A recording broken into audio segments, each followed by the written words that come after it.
Hello and welcome to PMQs and the Autumn Statement on Politics Social. We are just about to head over to the House of Commons. There is a statement that's going on at the moment. This is Rishi, Lindsay Hoyle is talking currently. I know you can't hear him.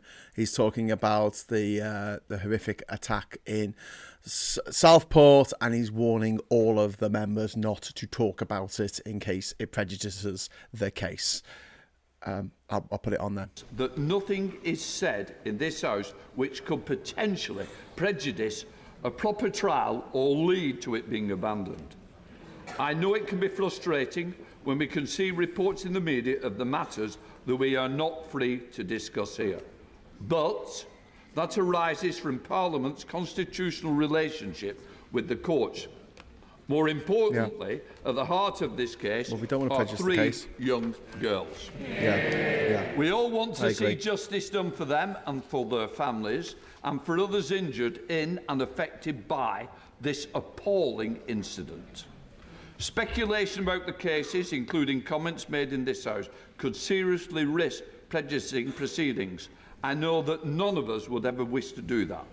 Therefore, it would be wrong of me to exercise a waiver in this case, and members should not refer to it or risk prejudicing this case.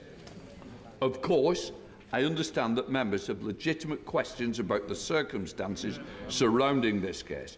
There will be no doubt wanting ministers to commit that they will come to the House and answer those questions once the legal proceedings are concluded. I give my assurance that I will ensure there are ample opportunities to do so. My understanding is that this trial is expected to start in January, and if members have questions about the operation and the decision on St Sub Judice's resolution, they can speak to the clerks and the Speaker's Council. In the meantime, our thoughts are with the family and friends of Bibi, Elsie and Alice, and all of those who were injured and affected on this horrendous day. Before I call the Prime Minister, I would like to mark the fact that this is the last time the Right Honourable Member for Richmond and Northallerton will appear at the dispatch box during PMQs. There's a bit more to do afterwards, but he has spoken at this dispatch box as Chancellor of the Exchequer, the Prime Minister, Leader of the Opposition, and after today, we all look forward to his continued contributions from the backbenches. We wish him and his family well in the future endeavours. And I say personally, thank you for a working relationship. We now come to Prime Minister's questions. I call Katrina Murray. Okay. Mr. Speaker. Let's go. Thank you, Mr. Speaker. I wish everyone celebrating in the UK and around the world a joyful Diwali, a time to come together to celebrate and focus on a brighter future. Last Diwali, the leader of the opposition and his family lit the deers outside 10 Downing Street. It was a significant moment in our national story. The first British Asian Prime Minister is a reminder that this is a country where people of every background can fulfil their dreams, and it makes us all proud to be British. Mr. Speaker, as you've just referenced, as this is our last exchange across the dispatch boxes, I wanted to take this opportunity to thank the Leader of the Opposition for his service. Now, of course, we've had political disagreements, ideological differences, we've argued at some length, but I want to thank him for his hard work, for his commitment, and for his decency in everything that he has done. And I too wish him and his family the very best for whatever the future may hold for them. Mr. Speaker, this morning I had meetings with ministerial colleagues and others. In addition to my duties in this House, I shall have further such meetings later today. Katrina Murray. Thank you, Mr. Speaker, and I'd like to associate myself with the remarks made by the Prime Minister. Cumbernauld, in my constituency, was promised an elective and diagnostic treatment centre by the Scottish Government in 2021. This has continued to be delayed, and is now alleged to be mothballed. What assurances can the Prime Minister give me that any barney consequentials from today's budget are used to benefit my constituents and not be held on to by the Scottish Government? Well, I thank my honourable friend for her question. I'm sorry to hear about the delays affecting her constituents. The party opposite oversaw years of mismanagement and chaos, and the impact on Scottish NHS is evident. This Labour government is committed to delivering for the Scottish people, including making sure that we have an NHS fit for the future. The Chancellor will set out details in just a few moments. I think I'm going to have to use this button a lot Leader during of the this opposition, Rishi PMQs. Sunak. Right, here we go. Mr. Speaker, thank you for your kind words, and indeed thank you to the Prime Minister for his kind words. Indeed, no Prime Minister looks forward to PMQs, but I always did like this pre-budget one, because it was, for a change, nice not to be the main event and just the warm-up act. But as you said, Mr. Speaker, today is my last appearance at PMQs, and I'm happy to confirm reports that I will now be spending more time in the greatest place on earth, where the scenery is worthy. California. The scenery is California. indeed worthy of a movie set, and everyone is a character. That's right, Mr. Speaker. If anyone needs me, I will be in Yorkshire. So, and as an adopted Yorkshireman, I'm particularly looking forward to doing the coast-to-coast walk that runs through my constituency and many others. Since 2015, we've made significant progress with a campaign to make it a national trail, and indeed, Natural England are close to concluding their work. So, can I ask the Prime Minister to ensure that the coast-to-coast does indeed become Britain's greatest national trail, and in preparation for my return to the backbenches, what a weird question. Would he meet with me to discuss it?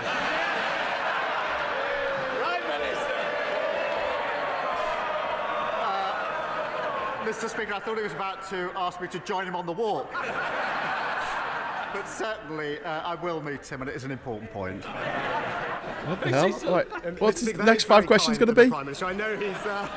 I know he's partial to the Lake District, but perhaps we can tempt him over to our end as well. Now, Yorkshire is not just famous for its walks, but also for being home to some of England's greatest cricketers.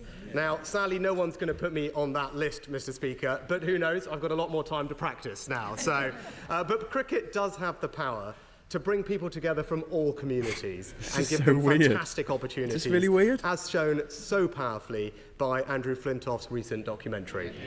Now, we also lead the world in female participation, and that will stand us in good stead when we host the Women's World Cup in 2026 and when cricket becomes an Olympic sport in 2028. So could I therefore ask the Prime Minister to continue government support for the England and Wales Cricket Board's new initiative to get cricket into vastly more state schools, fostering a whole new generation of cricketers for us all to cheer on at every level? Yes, is the answer to that question. And the point is a really important one.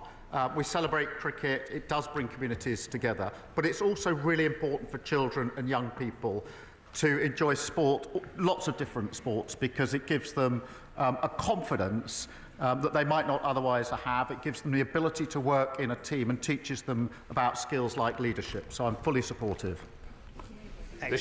Now, our two predecessors, Sir Tony Blair and Lord Hague, have repeatedly come together and powerfully argued in their joint reports that it is vital for the future prosperity of Britain's economy, society and public services for us to be a world leader in technology and innovation. Now, the Prime Minister and I may not yet be at our joint report writing stage yet, but in a similar spirit of cross-party agreement, could I ask him to find his inner tech bro and continue to support emerging British tech businesses and establish our country as the home of AI growth and innovation? Prime Minister. Yes, and this is a really important point. The Leader of the Opposition held a summit last year on AI, which was very important. We have been bringing together the leaders in AI. We have a huge advantage in this country, being ranked in the top 3 in the world. AI is going to have huge potential for our growth, for our public services, and I think the whole House should be fully supportive of this. Prime Minister. The Prime Minister has the immense privilege. The Prime Minister has the immense privilege of being the Prime Minister of the United Kingdom of Great Britain and Northern Ireland. Now, Northern Ireland is a special part of our union, but one that needs particular care, attention and respect. Having a strong functioning assembly at Stormont is good for the people of Northern Ireland and good for our union.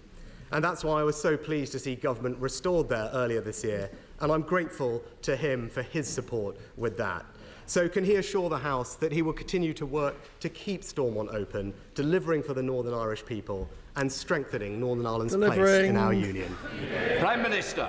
Yes, and again, this is a really important point and one that matters to me personally. I worked for 5 years in Northern Ireland on some of the proposals under the Good Friday Agreement, in particular the transformation of the RUC into the Police Service of Northern Ireland. I worked with both communities there. It was for 5 years.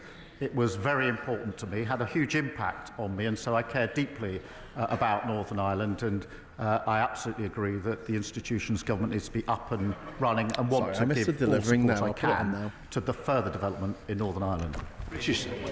Now, as Prime Minister, he will be acutely aware of the threats that our United Kingdom faces from an axis of authoritarian states, Iran, North Korea, Russia and China. And in particular, I'm proud of the way that this House has united in standing up to Russian aggression in Ukraine. And I know that we will never waver his party has sat down and taken loads of Russian money. I will always be grateful for the support that he gave me when we were the first country to send Ukraine Western battle tanks, long-range missiles, and the first to offer security assurances to Kyiv. So in light of the threats that we face, can I urge him to always maintain the strength of the transatlantic alliance and ensure that NATO remains the bedrock of Western security, with the United Kingdom playing a leading role? Yes, and NATO is, in my view, as important today as the day in which it was created, in light of the challenges that we face. And it was a Labour government that was the proud co-founder of NATO, and we've repeatedly said we support NATO to the hilt. Rishi Sunak. Well, finally, Mr. Speaker, tomorrow is Diwali, and I became leader of my party during Diwali, and I now stand down during that same festival. So I'm proud to have been the first British Asian Prime Minister, but I was even prouder that it was not that big a deal. And that speaks volumes about the values of the British people, of our country, and of this Parliament. So will the Prime Minister join me in applauding the kindness, decency and tolerance that has always been the British way? Yes, and I meant what I said when I said that we were all proud to see him standing there as Prime Minister, representing our diverse country. We were all proud. I think everybody in this House was. So I thank him for that. And his last question, final question as leader of the opposition, although judging by the speed with which his party goes through leaders, he may be back here before too long. But in the meantime, I'm sure he'll be a great champion for the people of Richmond. But, Mr. Speaker, finally, I'm sure he won't mind me disclosing to the House the contents of a letter that he wrote to me this week. My answer to it is clear. Yes, I will arrange for him to meet the relevant minister about the A66 that runs through his constituency. Dave Beghillier. Thank you, Mr. Speaker. Mr. Speaker, in Hackney, nearly 4,000 children who could fill 8 primary schools are in temporary accommodation, many outside London. This is bad for their future opportunities. It's ripping apart our communities. I welcome the government's pledge to build new homes, but will he ensure that those who cannot have a roof over their head are a top priority in that long queue for new housing? Prime Minister. I thank you for raising this issue. It is a source of national shame that there are just under 1.3 million households on a social housing waiting list, including, I think, 8,000 of them in Hackney. The best way to tackle overcrowding and meet housing need is to build the homes this country needs, and that's why we will deliver the 1.5 million homes over this Parliament, and the Chancellor will set out further details in just a moment. Leader of the Liberal Democrats, Sir Ed Davey. Thank you, Mr. Speaker. Can I associate myself with your remarks and the remarks of the Prime Minister about the right honourable gentleman, the member for Richmond and Northallerton, and thank him for his service and wish him and the whole country a happy Diwali. Despite our political differences, I've always felt a certain kinship since the general election, when he was the only other party leader to get as wet as I did.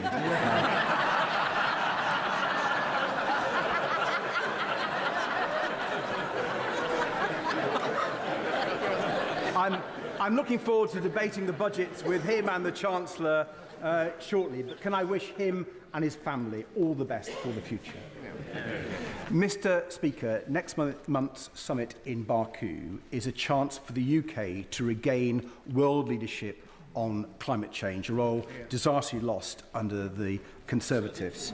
As this is the final summit before countries must ratchet up their new Paris agreements before 2035, will the Prime Minister take this opportunity to seize back world leadership on climate change by committing today to support the targets set out this week by the Independent Climate Change Committee and publish a programme to deliver on those? Prime Minister. Mr. Speaker, we will seize that initiative. We've reset on the international stage, and climate is one of the biggest challenges that we face. I will be going to the conference this year, as I went, in fact, last year, as leader of the opposition, to continue those discussions about how we reach the very important targets that we must reach. Shred David. I thank the Prime Minister for his reply. I hope we can really take that world leadership back again. Another issue which the UK needs to show urgent leadership on is the escalating war in Sudan. Tens of thousands of people have been killed. 11 million Sudanese have had to flee from their homes, Mr. Speaker. The reports of mass killings and horrifying sexual violence against women are truly stomach-churning. So when the UK takes over presidency of the UN Security Council this Friday, will the Prime Minister make it a priority to secure a new resolution on preventing future atrocities, including a no-fly zone to stop the Iranian drones? Prime Minister. Well, I thank him for raising this because it is an important issue, and I don't think we discuss it enough in this House. We continue to see mounting evidence of appalling atrocities against civilians and unacceptable restrictions on humanitarian access, and working with international partners, including as penholder, as he knows, at the UN Security Council to end the violence, secure humanitarian access and ensure the protection of civilians is a major priority. Rachel Baswell. Thank you, Mr. Speaker. It is this Labour government in setting up a child poverty task force which is determined to move 4.3 million children in poverty today into a better future. However, we also inherited 2.1 million older people in poverty. So will my right honourable friend, the Prime Minister, agree to setting up a pensioner poverty task force so that older people don't have to worry about paying for their housing, food and heating costs, and ensure that they have dignity in later life? Prime Minister. Mr. Speaker, the scale of poverty that we inherited in this country is truly appalling, with over 4 million children now growing up in low-income families. We'll deliver on a manifesto commitment to tackle child poverty, as we did last time in government, and we'll publish our strategy in the spring. Colin Den. Thank you, Mr. Speaker. The ICJ has mandated that Israel ensures access to life-saving aid in Gaza under Article 2 of the Genocide Convention, yet the Israeli government has voted to effectively block its delivery. As a human rights lawyer, does the Prime Minister agree that banning UNRWA is a breach of international law? And how much more evidence does he need before calling out what is happening as a genocide and acting in line with the UK's responsibilities as a signatory of the Genocide Convention? Minister. I'm very worried and concerned about the decision that's just been taken by the Parliament in relation to UNRWA. There's a humanitarian catastrophe in Gaza, and that decision will only make it much worse, which is why I've expressed my concern about it already before today and will continue to do so. It needs to be reversed. It needs to be reversed very, very quickly indeed. I have never described what's going on in Gaza as genocide. I do agree that all sides should comply with international law. Melanie Ward. Thank you, Mr. Speaker. Last month, a Scottish Government Health Minister was forced to apologise for waiting times in my area of Fife, where some patients wait more than 2 years for treatment. My constituents deserve so much better than this. Does the Prime Minister agree that the SNP must take responsibility for 17 years of failure? And if today's budget delivers a bigger block grant to Scotland, they must sort out the mess they have made of Scotland's precious NHS. Well, Mr. Speaker, this is the second time this has come up this afternoon in Prime Minister's questions. I hope the SNP are listening good and hard, because I'm sorry to hear her constituents have been waiting so many years for their medical treatment that they need. I've just realised that my mic's been on mute. And, the I've been rabbiting away. To say about that in just a moment. Richard Tice. Thank you, Mr. Speaker. The government's own I know you're all here for the chat, reviewer of really. terrorism legislation, Jonathan Hall KC, has said repeatedly recently that it is important in incidents of terrorism that the authorities put out more information sooner in order to prevent an information gap. You gob Does shite. the Prime Minister agree? Prime Minister. Piss off, you shitey gob. Mr. Speaker, obviously I'll tread carefully in answering this question for the very reasons that you yourself set out at the beginning of this session. Yes. I think it's very important, first and foremost, that in all cases, including the particularly difficult case that the Speaker mentioned earlier, that the police and prosecutors are able to do their difficult job. And all of us in this House have a choice to make, including both candidates to be the next Tory leader. They can either support the police in their difficult task, or they can undermine the police in their difficult task. And I know which side I'm on. Rachel Blake. He's absolutely right. Thank you, Mr. Speaker. Minutes from here, in the communities of Victoria, Pimlico, Paddington and Covent Garden, there is an unprecedented rise in the number of people sleeping rough after 14 years of the Tory government. Will the Prime Minister update this House on the cross-departmental homelessness strategy? And does he agree with me that this Labour government has a once-in-a-generation opportunity to end rough sleeping for good? Prime Minister. Homelessness levels are far too high in this country. And we are developing a long-term strategy, working with mayors and local leaders to end homelessness once and for all. And taking action to tackle the root causes, Mr. Speaker, which is delivering the biggest increase in social and affordable house building in a generation. And we, of course, have picked up where the party opposite failed by abolishing no-fault evictions, preventing many renters ending up homeless. Good job. Thank you. Thank you, Mr. Speaker. First, we had the embarrassment of the Labour Party being sued by the Trump campaign. Then we had the national capitulation. That's not something that happened. Let me hear the rest of the Sued? question, please. What? Thank you, Mr. Speaker. Then we had the national capitulation of the government over the sovereignty of the Chagos Island. And now we have had the personal humiliation of the Prime Minister at the Commonwealth Heads of Government Summit. All of which begs the question, Mr. Speaker. Gam. How on earth does the Foreign Secretary still have the full confidence of the Prime Minister? My God, that was the most gammony thing that any gammon has ever gammoned in their life. I was intending to say that he was an upgrade on his predecessor. Of course, drove up thousands of pounds in mortgages, but I withdraw that now. Then Goldsborough. Thank you, Mr. Speaker. When the Prime Minister and the Chancellor discuss the importance of supporting working families, I think of the dedicated farmers in South Norfolk. The Prime Minister has constantly acknowledged the critical role of food security and the need for farmers to have certainty to plan.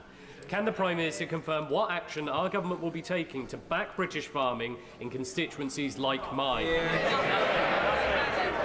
Prime Minister. Mr. Speaker, I welcome my honourable friend to his place. And talking of predecessors, no one did more damage to rural constituencies than his nearby predecessor, whose disastrous mini-budget crashed the economy and hurt his constituents.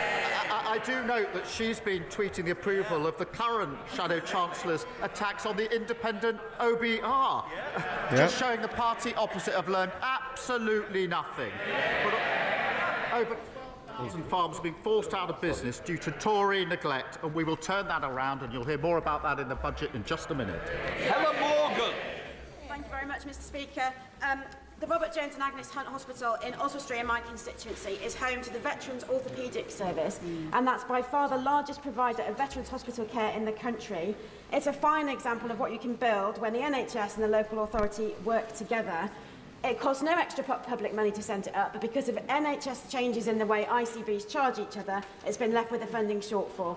Will the Prime Minister come and visit this fantastic facility in beautiful North Shropshire and see for himself why it's so important we keep it going?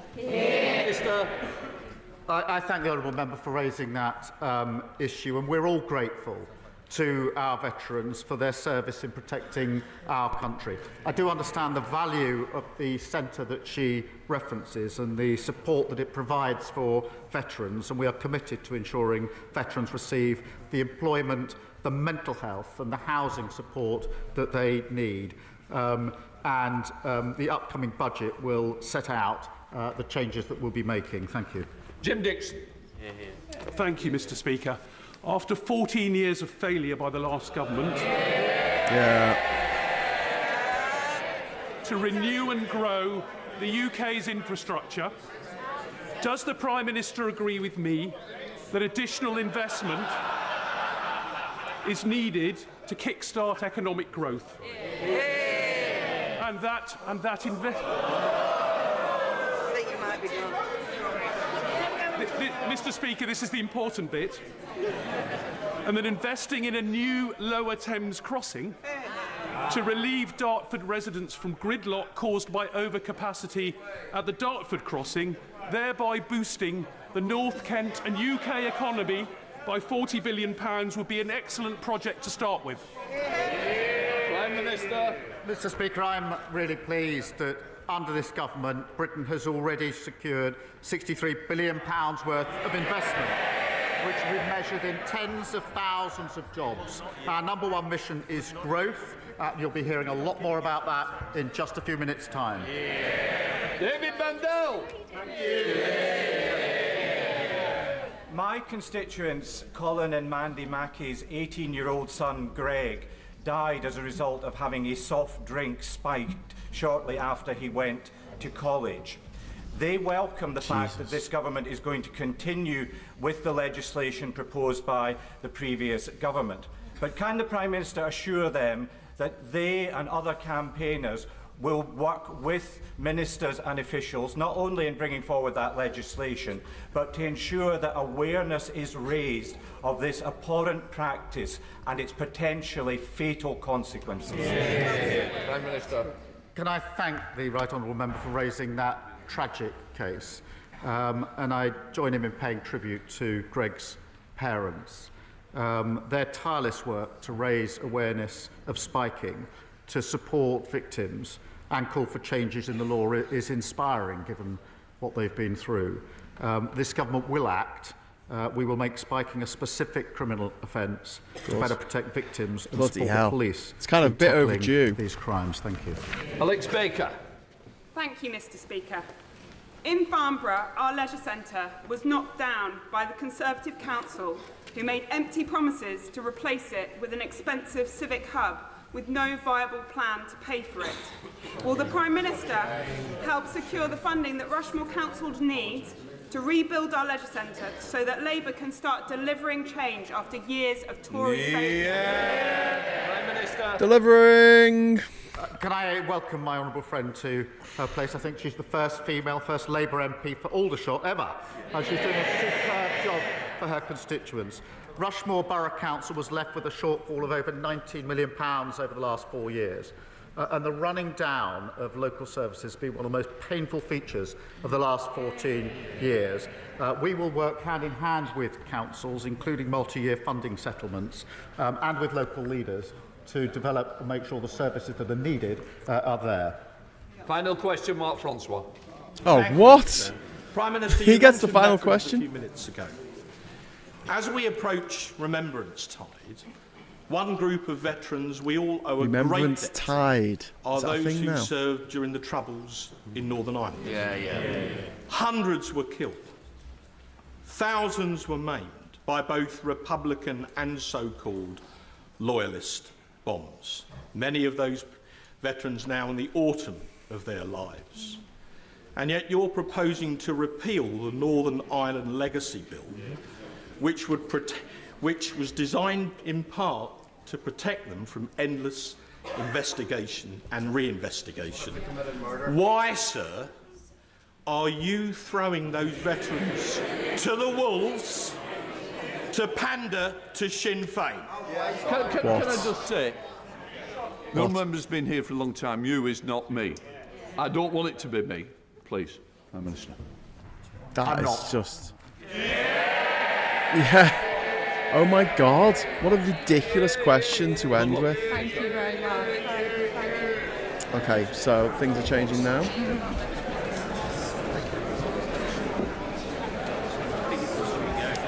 A bit of a changeover.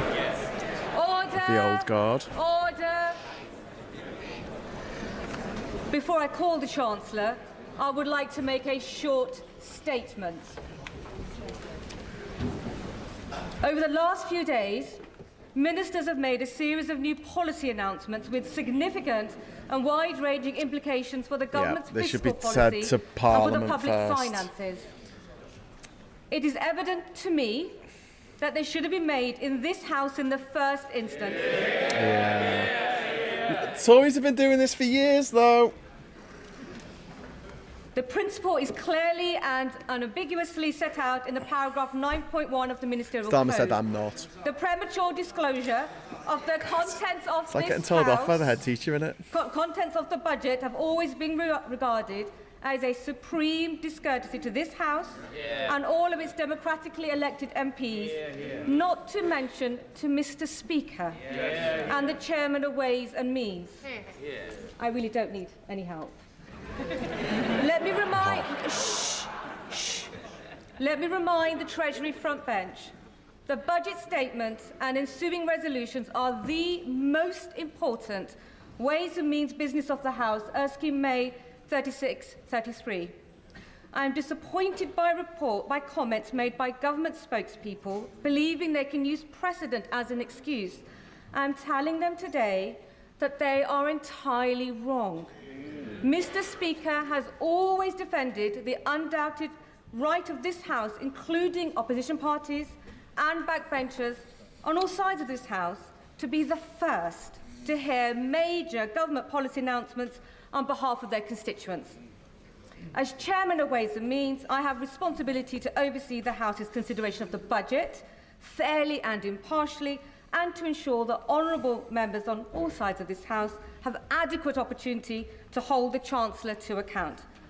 Finally, we should all remember to respect the Chair, respect our colleagues, and to respect this House. Now, before I call the Chancellor of the Exchequer, I am remind honourable members that copies of the budget resolutions will be available to them from the Vote Office in Members' Lobby at the end of the Chancellor's statement and, of course, online. I also remind honourable members that interventions are not taken during the Chancellor's statement, nor during the replies of the Leader of the Opposition or of the Leader of the Liberal Democrats. I call the Chancellor of the Exchequer. Right, here we go. Here we go. Here we go. Into the budget. We could be here some time, so if you want to just make yourself comfortable. Speaker. See what we've got. On July the 4th, I want some surprises. the Surprise country me. voted for change. Surprise me. This government was given a mandate to restore stability to our economy A mandate. and That's to when you go on a begin date a with a man. decade of national renewal. to fix the foundations and deliver change. She said it! Deliver! Ding, ding, ding, ding, ding, ding. In the national interest. That is our task. Deliver! And I know that we can achieve it. Can you deliver that? My belief in Britain burns brighter than ever. And the prize on offer is immense. As my right honourable friend, the Prime Minister, said on Monday, change must be You're going to felt. unlock some secret levels. More pounds in people's pockets. An NHS That'd be nice. that is there when you need it. How about the pounds in your pocket being worth more? An economy that is growing, creating wealth and opportunity for all. Because that is the only way to improve living standards. And the only way to drive economic growth is to invest, invest, invest. There are no shortcuts. And to deliver that investment, we must restore economic stability and turn the page on the last 14 years. Huge missed opportunity to declare This is not the 4th of first July time our that this has Independence fallen to the Day. Labour Party Indeed. to rebuild Britain. Thanks, Scott. In 1945, Yeah. It's not the first time Labour's had to rebuild the country. In 1945, it was the Labour Party that rebuilt our country from the rubble of the Second World War. In 1964, Stop with the bollock slogans. I like my slogans. that rebuilt Britain with the white heat of technology. And in 1997, it was the Labour Party that rebuilt our schools and hospitals. Today, it falls to this Labour Party, to this Labour government, to rebuild Britain once again. And while this is the first budget in more than 14 years to be delivered by a Labour Chancellor. Delivered! It is the first budget I should in have our deliver. country's history Delivered and to delivering. be delivered But- by a woman. Yep, said it again. It's the 4th time. I am deeply proud to be Britain's first ever female Chancellor of the Exchequer. 800 years. To girls and young women everywhere, I say, let there be no ceiling on your ambition, your hopes and your dreams. And along with the pride that I feel standing here today, there is also a responsibility to pass on a fairer society and a stronger generation to the next generation of women. Madam Deputy Speaker, the party opposite failed our country. Their austerity broke our National Health Service. Yes. Their Brexit deal harmed British businesses. Yes. And their mini-budget She said Brexit. left families paying the price expect her to with say the B higher word. mortgages. Yep. Useless bastards. Look at it. Look at them. British Look at them. people Chumps. have inherited Privately educated their chumps. failure. At least she went to a state in school. The public finances. Public services on their knees. A decade of low growth and the worst parliament on record for living standards. Yep. Let me It's true. begin with the public finances. In July, I exposed a £22 billion black hole at the heart of the previous 22 billion black hole. A series of promises that they Didn't made expect us to say but that. had no money to deliver. Yay! From the British Deliver. people, covered up from Alright, this I'm going to house. stop doing the delivering thing. The Treasury's reserve I just set might aside point for it out. genuine emergencies spent 3 times over just 3 months into the financial year. Today, on top of the detailed document that I have provided to the House in July, the government is publishing a line-by-line breakdown of the £22 billion black hole that we inherited. A £22 billion black hole, you said? Did she say that? Oh, she It did. shows hundreds of unfunded pressures on the public finances this year and into the future too. The Office for Budget Responsibility have published their own review of the circumstances around the spring budget forecast. They say that the previous government, and I quote, did not provide the OBR with all the information to them. Cheeky bastards. Cheeky buggers. Look at them. Little posh cheeky buggers. about these undisclosed pressures that have since come to light, then their spring budget forecast for spending would have been, and I quote again, materially different. Let me be clear. That means any comparison between today's forecast and the OBR's March forecast is false. Because the party opposite hid the reality of their public spending plans. Shame. Yet, at the very same budget, they made another £10 billion worth of cuts to national insurance. It was the height of irresponsibility, and they knew it. Because they had run out of road and they called an election to avoid making difficult choices. They messed it all up and then they ran away. This promise to the British people. Never again will we allow a government to play fast and loose with the public finances. Scott saying Hunt is a twat. Will we allow a government to hide the true state of our public finances from our independent forecast? You Hunt, says Arcane. I can confirm that we will implement in full the 10 recommendations from the Independent Office for Budget Responsibilities Review. Oh, okay. But the country has inherited not just broken public finances, but broken You're going to tell us what these 10 things are? The British people can see and they can feel that in their everyday lives. NHS waiting lists at record levels. Children in porter cabins as school roofs crumble. He's not wrong. Trains that do not arrive. Rivers filled with polluted waste. If they do arrive, they cost a fortune. You got to stand up. Crimes which are not investigated and criminals who are not punished. That is the country's inheritance. That is the country's inheritance from the party opposite. She is not wrong. They had no plan to improve our public services. And they had no plan to put our public finances on a stable footing. They didn't care. Quite the They're opposite. too busy feathering their own nests. Since 2021, there Tory have been criminals. no detailed plans for departmental spending set out beyond this year. And their plans relied on a baseline for spending this year, which we now know was wrong. Because it did not take into account the £22 billion black hole. Hey! She said it again. Previous government Get a lot of mileage out of this animation. Previous government also failed to budget for costs that they knew would materialise. That includes funding for vital compensation schemes for victims of two terrible injustices. What, do you think that's funny? Oh my God. Tories. Two injustices and all burst out laughing. Respecting colleagues. The public are watching. They want to hear what the Chancellor has to say. Simmer down. Bloody Tory scum. I would politely suggest that honourable members listen to this, because it includes funding for vital compensation schemes for victims of two terrible injustices. The infected blood scandal and the Post Office Horizon scandal.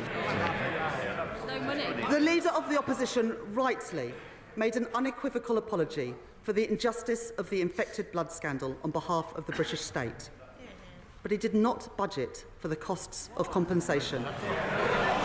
Today, for the very first time, we will provide specific funding to compensate those infected and those affected in full. With £11.8 billion in this budget. And I am also today setting aside £1.8 billion to compensate victims of the Post Office Horizon scandal. Redress that is long overdue for the pain and injustice that they have suffered. Madam Deputy Speaker, the leadership campaign for the party opposite has now been going on for over 3 months. But in all that time, not one single apology for what they did to our country. Because the Conservative Party has not changed. But this is a changed Labour Party, and we will restore stability to our country once again. The scale and seriousness of the situation that we have inherited cannot be underestimated. Together, the hole in our public finances this year, which recurs every year, the compensation schemes that they did not fund, and their failure to assess the scale of the challenges facing our public services means that this budget raises taxes by £40 billion. Any Chancellor standing here today would have to face this reality. And any responsible Chancellor would take action. That is why today I am restoring stability to our public finances and rebuilding our public they're already services. dead. I need that little animation, don't I? The Simpsons. As a former economist at the Bank of England, I know what it means to respect our economic institutions. I want to put on record my thanks to the Governor of the Bank, Andrew Bailey, and to the Independent Monetary Policy Committee. Today, I can confirm that we will maintain the MPC's target of 2% inflation, as measured by the 12-month increase in the Consumer Prices Index. Can you give us some meat, please? I want to thank James Bowler, the Permanent Secretary to the Treasury, and my team of officials. Madam Deputy Speaker, I would also like to thank my predecessors as Chancellor of the Exchequer for their wise counsel as I have prepared for this budget. In particular, I would like to thank the former Right Honourable Member for Spelthorne for his invaluable advice in this weekend's papers, where he concluded that his mini-budget, and I quote, wasn't perfect. Well, for once, Madam Deputy Come on, Speaker, let's get on with it. Look, we've been waiting 3 months for this, Rachel. Let's get on with it. Finally, I want to thank Richard Hughes and his team at the Office for Budget Responsibility for their work in preparing today's economic and fiscal outlook. Let me now take the House through that forecast. The cost of living crisis under the last government stretched household finances to their limit, with inflation hitting a peak of above 11%. Today, the OBR say that CPI inflation will average 2.5% this year, 2.6% in 2025, then 2.3% in 2026, 2.1% in 2027, 2.1% in 2028, and 2.0% in 2029. Next, I move on to economic growth. Today's budget marks an end to short-termism. So I am pleased that for the first time, the OBR have published not only 5-year growth forecasts, but a detailed assessment of the growth impacts of our policies over the next decade too. And the new Charter for Budget Responsibility, which I am publishing today, confirms that this will become a permanent feature of our framework. The OBR forecast that real GDP growth will be 1.1% in 2024, 2.0% in 2025, 1.8% in 2026, 1.5% in 2027, 1.5% in 2028, and 1.6% in 2029. And the OBR are clear. This budget will permanently increase the supply capacity of the economy, boosting long-term growth. Every budget, it might sound shocking to them, but this government is boosting long-term economic growth. Every budget that I deliver will be focused on our mission to grow the economy. And underpinning that mission are the 7 key pillars of our growth strategy, developed and delivered alongside business, all driven forward by our excellent Financial Secretary to the Treasury. First, and most important, is to restore economic stability. That is my focus today. Second, increasing investment and building new infrastructure is vital for productivity. So we are catalysing £70 billion of investment through our National Wealth Fund. And we are transforming our planning rules to get Britain building again. Third, to ensure that all parts of the UK can realise their potential, we are working with the devolved governments and partnering with our mayors to develop local growth plans. They've revealed so much that they're doing. To improve employment prospects and skills, we are creating Skills England, delivering our plans to make work pay and tackling economic inactivity. I'm going to have to give another delivering animation here. We are launching our long-term modern industrial strategy and expanding opportunities for our small and medium-sized businesses to grow. Sixth, to drive innovation, we are protecting record funding for research and development to harness the full potential of the UK's science base.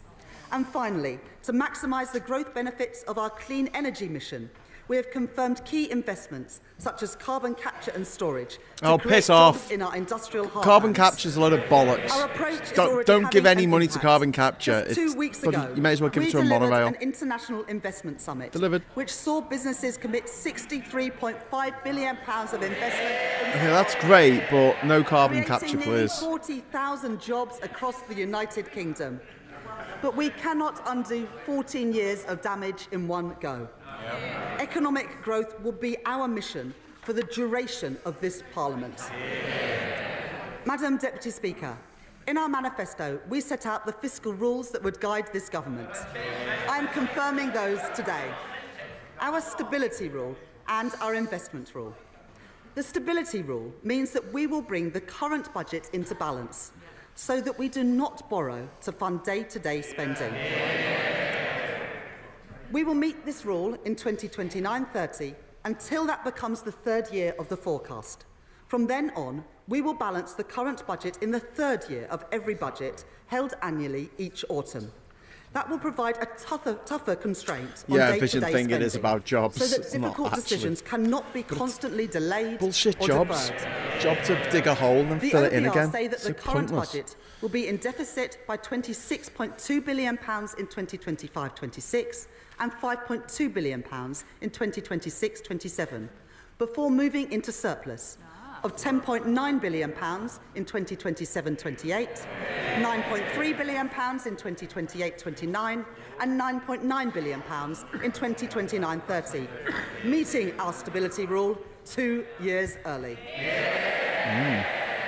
Monthly public sector finance data show that government borrowing in the first 6 months of this year was already running significantly higher than Come on, we want to hear about the NHS, we want to hear about the environment, we want to hear about education. Come on. Today that borrowing in this financial year is now £127 billion, reflecting the inheritance left by the party opposite. 120 billion in borrowing. The increase in the net cash requirement in 2024-25 is lower than the increase in borrowing, at £22.3 billion higher than the spring forecast. Because of the action that we are taking, borrowing falls from 4.5% of GDP this year to 2.1% of GDP by the end of the forecast.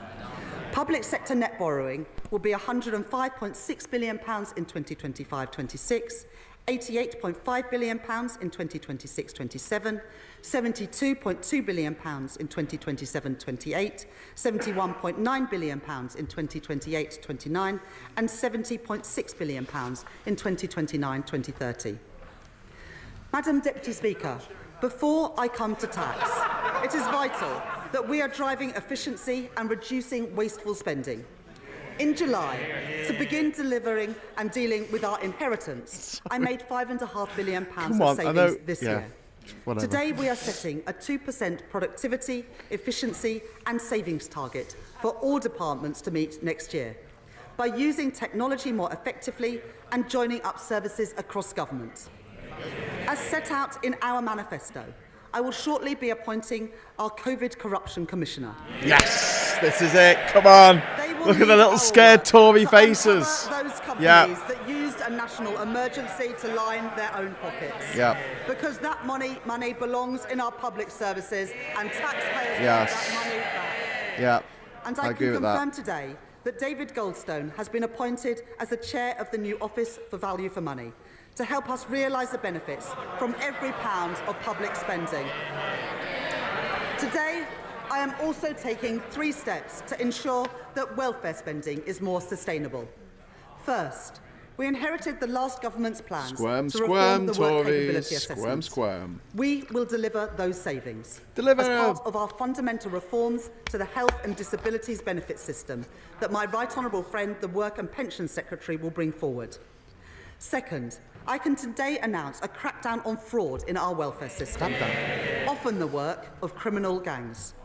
We will expand DWP's counter-fraud Criminal gangs like teams what? Like the Tory using party? innovative new methods to prevent illegal activity and provide new legal powers to crack down on fraudsters, including direct access to bank accounts to recover debt.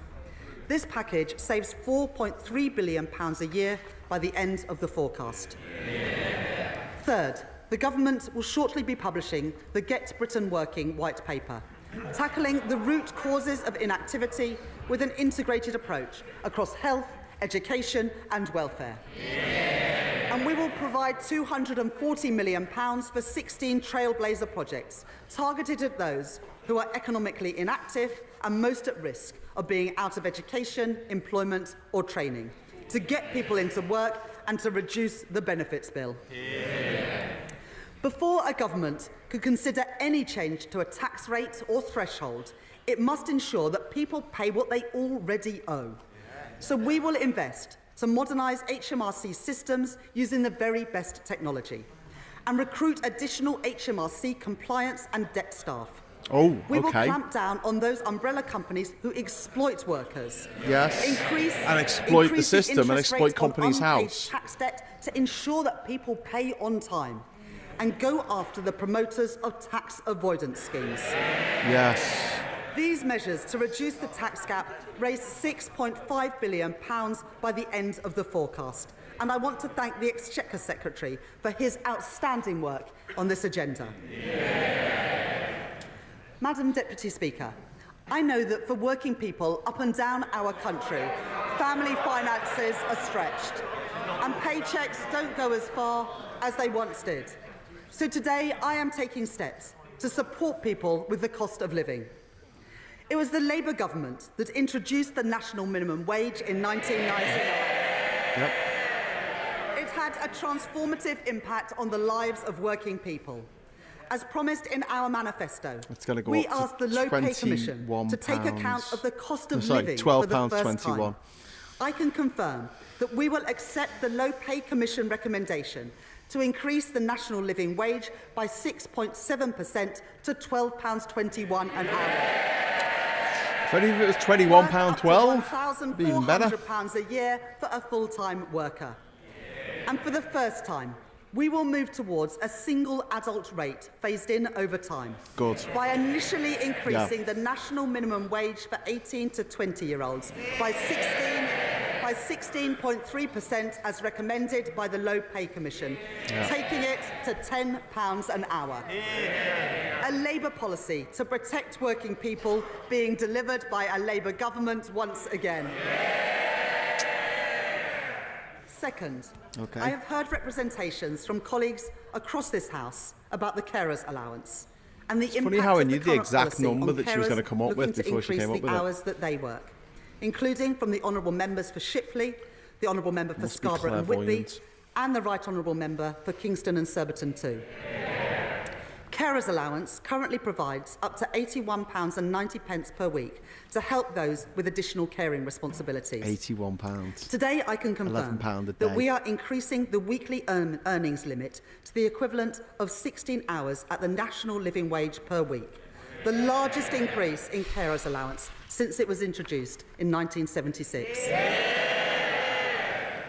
This means that a carer can now earn over £10,000 a year while receiving carers allowance, allowing them to increase their hours where they want to and keep more of their money. Yeah, but you're still living in poverty, aren't you, if you're only getting £81 a about week the cliff edge plus in the current system £10,000 and the a year? issue of overpayments.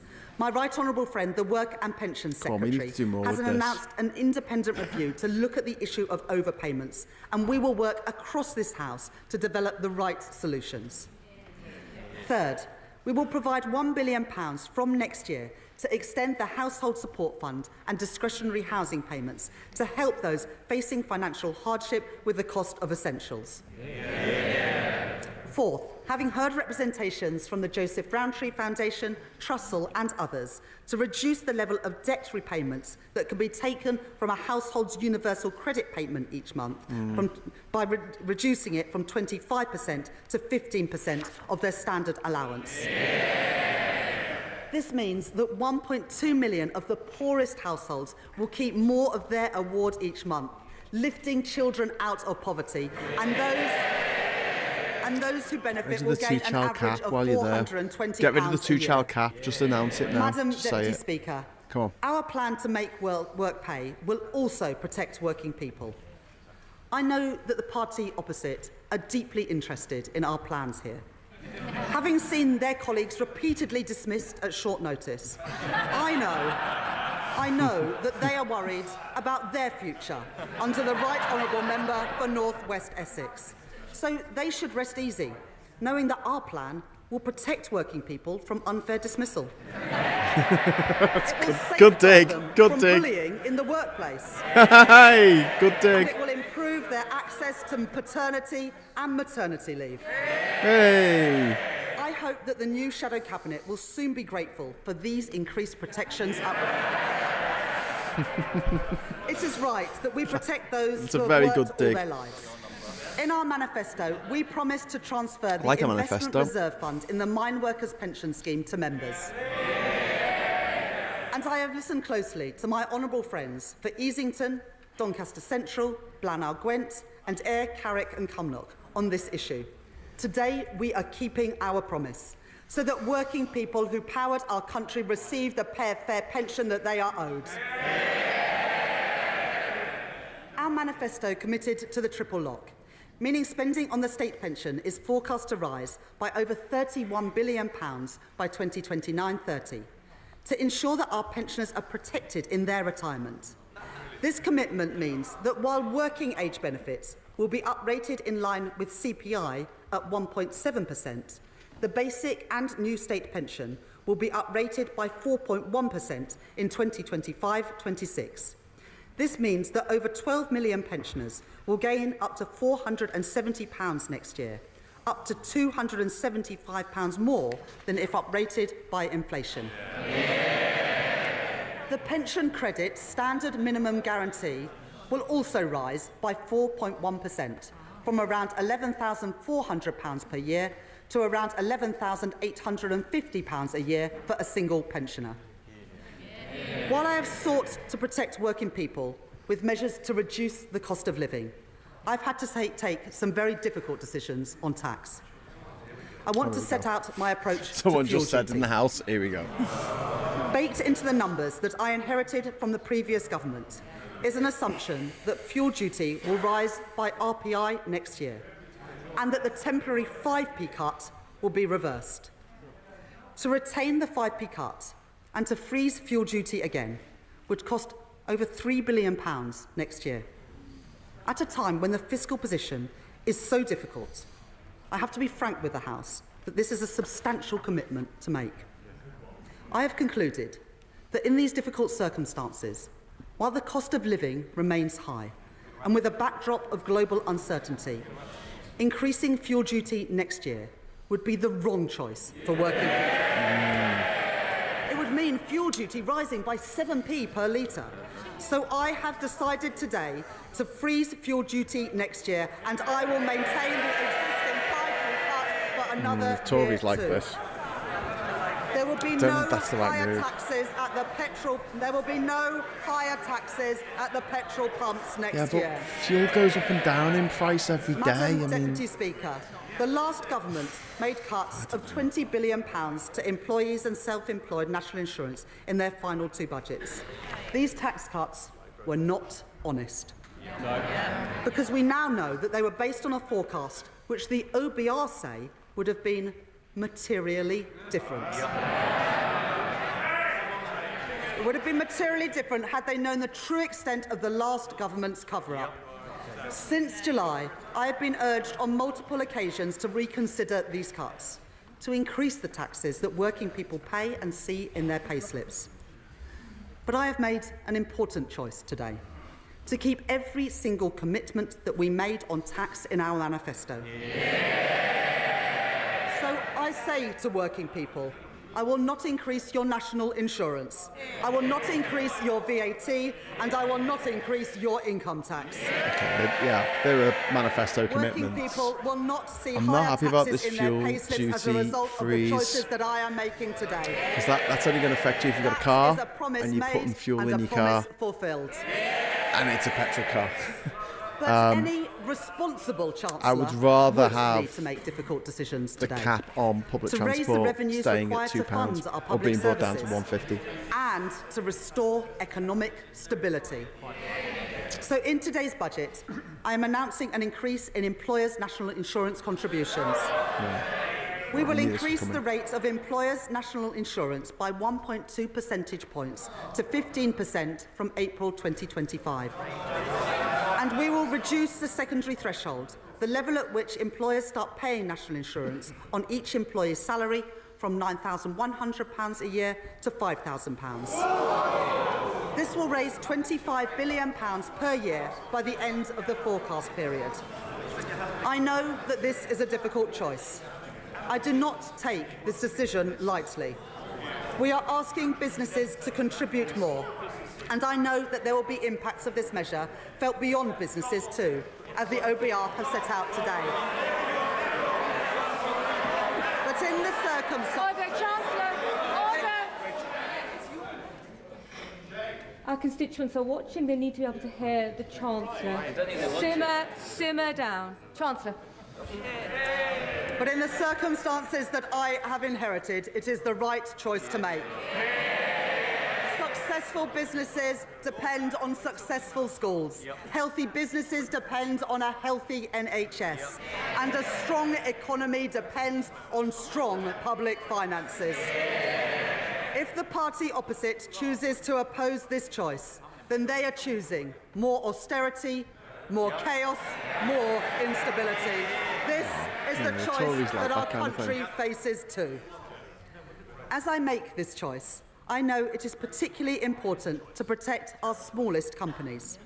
So, having heard representations from the Federation of Small Businesses and others, I am today increasing the employment allowance from £5,000 to £10,500.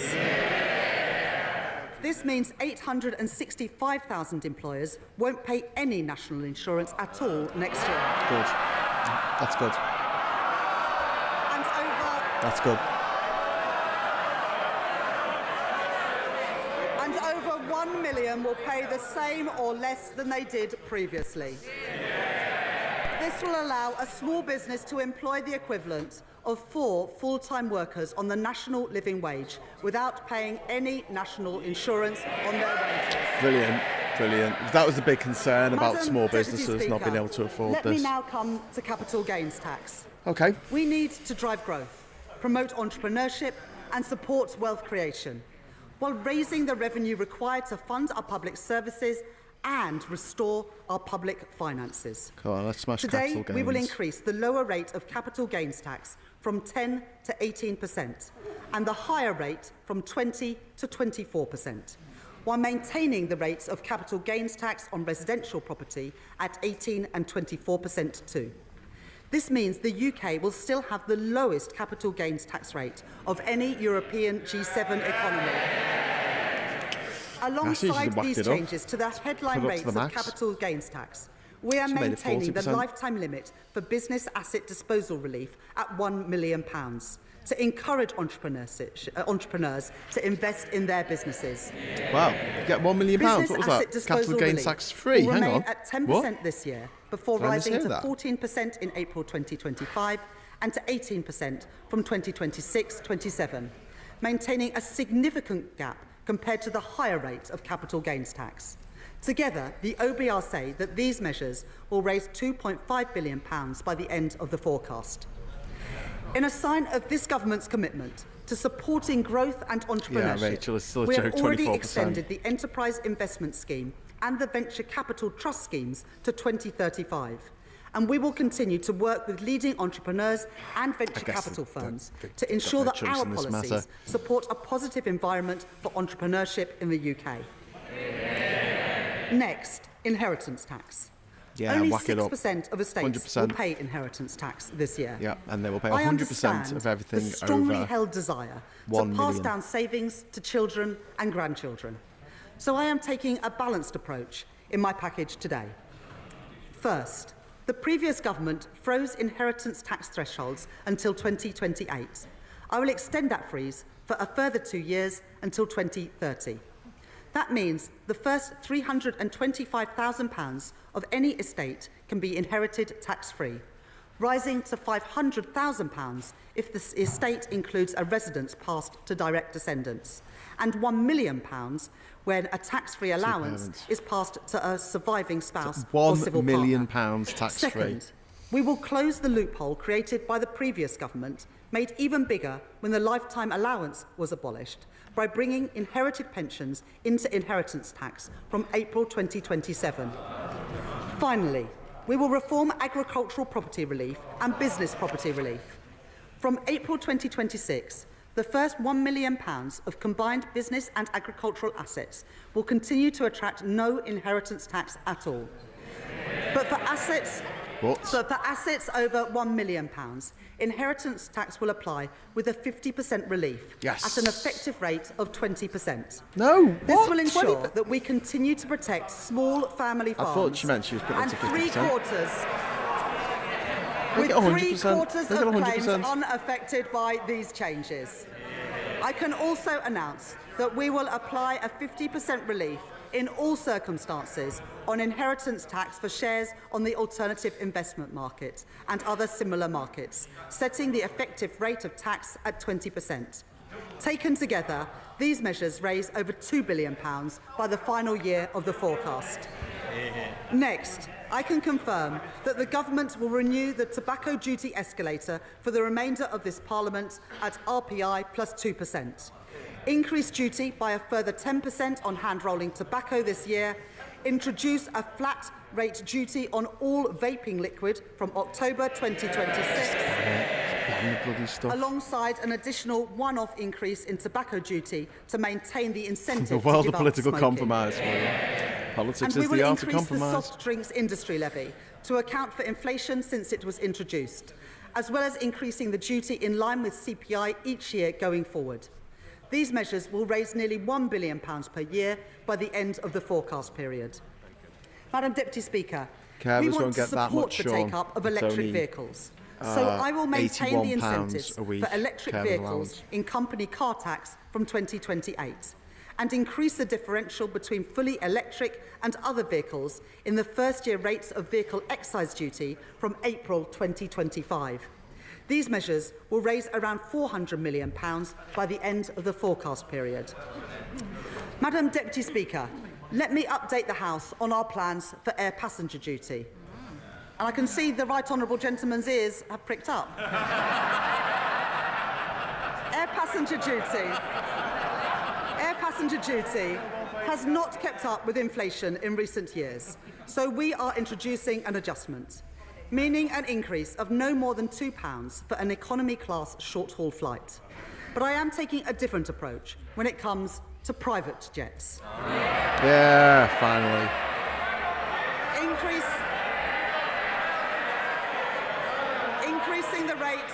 Increasing the rate of air passenger duty by a further 50%.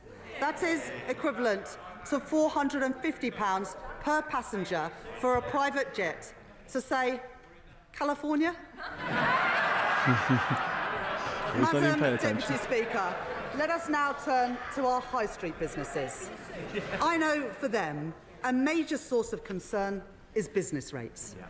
From 2026-27, we intend to introduce two permanently lower tax rates for retail, hospitality and leisure properties, which make up the backbone of our high streets across the country. Yeah, we need this. And it is our intention that it is paid for by a higher multiplier for the most valuable properties.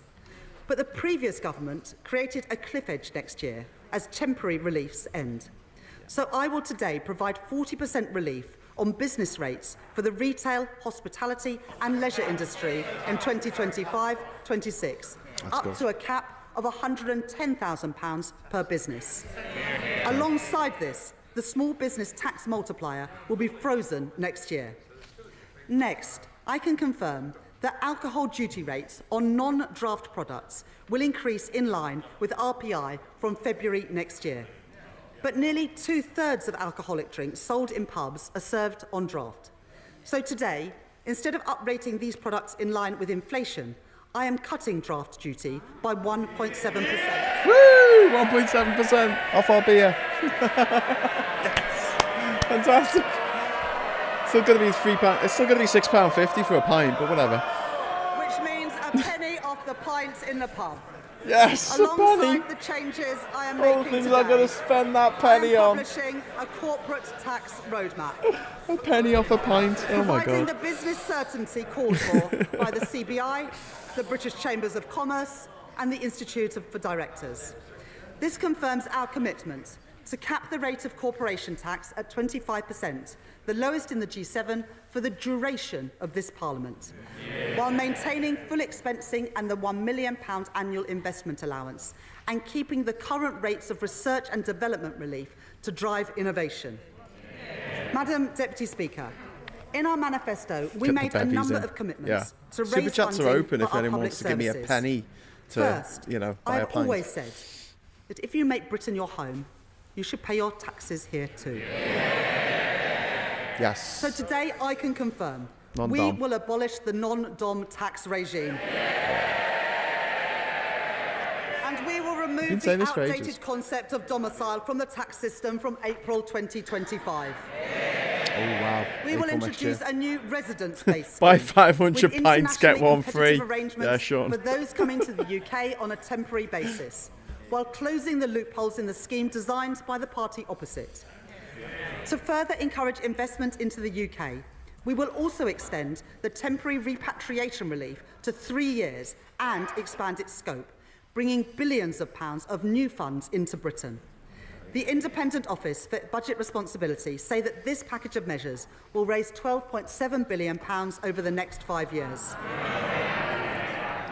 Next, the fund management industry provides a vital contribution to our economy. But as our manifesto set out, there needs to be a fairer approach to the way that carried interest is taxed. So we will increase the capital gains rates on carried interest to 32% from April 2025. And from April 2026, we will deliver further reform to ensure that the specific rules for carried interest are simpler, fairer and better targeted. In our manifesto, we committed to reforming stamp duty land tax to raise revenues while supporting those buying their first home. We are increasing the stamp duty land tax surcharge for second homes, known as the higher rate for additional dwellings, by 2 percentage points to 5%, which will come into effect from tomorrow. This will support over 130,000 additional transactions from people buying their first home or moving home over the next 5 years. Next, we are committed to reform the energy profits levy on oil and gas companies. I can confirm today that we will increase the rate of the levy to 38%, which will now expire in March 2030. And we will remove the 29% investment allowance to ensure that the oil and gas industry can protect jobs and support our energy security. So we will maintain the 100% first-year allowances and the decarbonisation allowances too. Finally, 94% of children in the UK attend state schools. Yes! To provide the highest quality of support and We're going teaching to demolish that they all the private deserve, schools. Go on, do it. we will introduce VAT on private school fees demolition from programme. January 2025. And we will shortly introduce legislation to remove their business rates relief from April 2025 too. Yeah. Haha, look at the Tories. They're not happy about that, are they? These changes, alongside our measures to tackle tax avoidance, would bring in £8.5 billion in the final year of the forecast. I can confirm today that they will in fact raise over £9 billion. Wow. Get after the tax Support our avoiders. public services and restore our public finances. Oh, thank That you, is a Talk promise Madia. made That's and very a kind promise of you. fulfilled.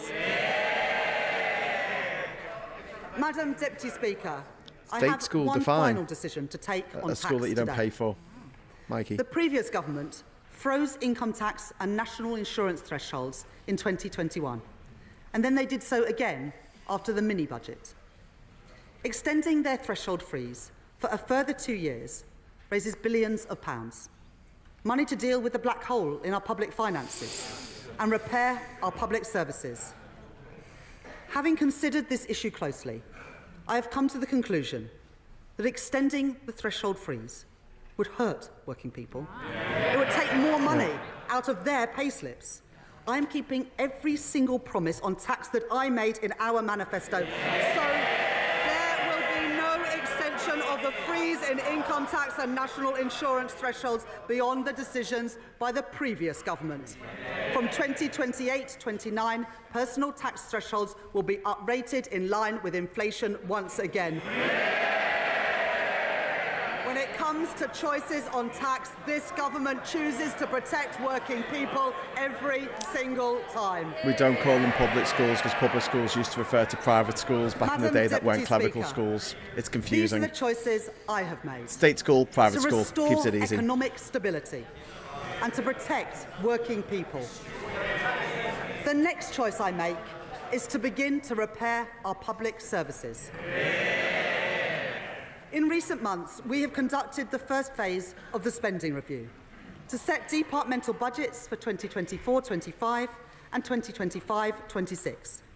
And I want to thank my right honourable friend, the Chief Secretary to the Treasury, for his tireless work with colleagues from across government. Because I have taken difficult decisions on tax today, I am able to provide an injection of immediate funding over the next 2 years to stabilise and to support our public services. The next phase of the spending review will report in late spring, and I have set the overall envelope today. Day-to-day spending from 2024-25 onwards will grow by 1.5% in real terms. And today, departmental spending, including capital spending, will grow by 1.7% in real terms. At the election, we promised there would be no return to austerity. Today, we deliver on that promise. But given the scale of the challenge that we are facing in our public services, that means there will still be difficult choices in the next phase of the spending review. Just as we cannot tax and spend our way to prosperity, nor can we simply spend our way to better public services. So we will deliver a new approach to public service reform, using technology to improve public services and taking a zero-based approach so that taxpayers' money is spent as effectively as possible, and so we focus on delivering our key priorities. I haven't had the delivering animation in a bit, so you're just going to get I have prioritised day-to-day funding to deliver on our manifesto one. commitments. Just do it once. I want every child to have the very best start in life, and the best possible start to the school day too. And I know my right honourable friend, the Education Secretary, shares my ambition. So I am today tripling investment in breakfast clubs to fund them in thousands of schools. Excellent. I am increasing the core schools budget by £2.3 billion next year to support our pledge to hire thousands more teachers into key subjects. So that our young people can develop the skills that they need for the future. I am providing an additional £300 million for further education. And finally, this government is committed to reforming special educational needs provision. To improve outcomes for our most vulnerable children and to ensure that the system is financially sustainable.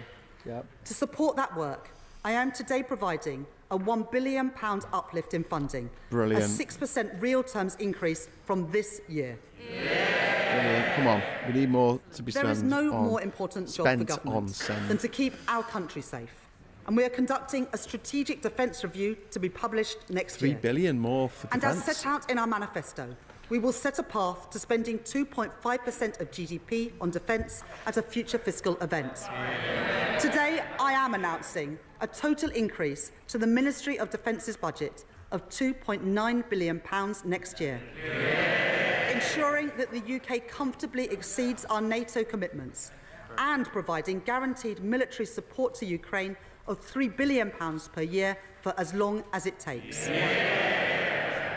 Last week, alongside my right honourable friend, the Defence Secretary, I announced in addition to this, further support to Ukraine, on top of our NATO commitment, through our £2.26 billion contribution to the G7's Extraordinary Revenue Acceleration Agreement, repaid using profits from immobilised Russian sovereign assets. And as we approach Remembrance Sunday, it is vital that we take time to remember those who have served our country so bravely. Veterans. So I am today announcing funding to commemorate the 80th anniversary of VE and VJ Day next year, to honour those who have served at home and abroad. We must also remember those who experienced the atrocities of the Nazi regime firsthand. I would like to pay tribute to Lily Ebert, the Holocaust survivor and educator who passed away aged 100 earlier this month. I am today committing a further £2 million to Holocaust education next year, so that charities like the Holocaust Educational Trust can continue their work to ensure that these vital testimonies are not lost and are preserved for the future. Okay, I'll go with that. Madam Deputy Speaker, to repair our public services, we also need to work alongside our mayors and local leaders. We will deliver a significant real terms funding increase for local governments next year, including £1.3 billion of additional grant funding to deliver essential services, with at least £600 million in grant funding for social care, and £230 million to tackle homelessness and rough sleeping. Good. We are today confirming that Greater Manchester and the West Midlands will be the first mayoral authorities to receive integrated settlements from next year, giving mayors meaningful control of the funding for their local areas. Fantastic. More of this. Thank you. And to support our high streets, $1.3 billion more we are taking action to deal with the sharp rise in shoplifting that we have seen in recent years. We will scrap the effective immunity for low-value shoplifting introduced by the party opposite.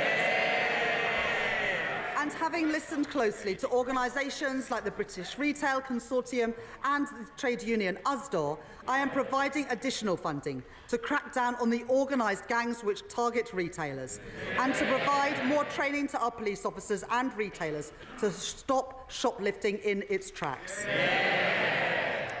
Finally, I am today providing funding to support public services and drive growth across Scotland, Wales and Northern Ireland. Yeah. Having discussed the matter with the First Minister of Wales, Eluned Morgan, and my honourable friends for Llanelli and Pontypridd, I am today providing £25 million to the Welsh Government next year for the maintenance of coal tips to ensure that we keep our communities safe. Yeah. And to support growth, including in our rural areas, we will proceed with city and growth deals in Northern Ireland, in Causeway Coast and Glens, and the Mid-South West. And we will drive growth in Scotland, a key priority for Scottish Labour and our leader, Anna Sarwar, including with a city and growth deal in Argyll and Bute. This budget provides the devolved governments with the largest real terms funding settlements since devolution, delivering an additional £3.4 billion to the Scottish Government through the Barnett formula. Maybe 1 in 6. Funding which must now be used effectively in Scotland to deliver the public services that the people of Scotland deserve. Do it every time, it's going to get really irritating. This budget also provides £1.7 billion to the Welsh Government and £1.5 billion to the Northern Ireland Executive in 2025-26.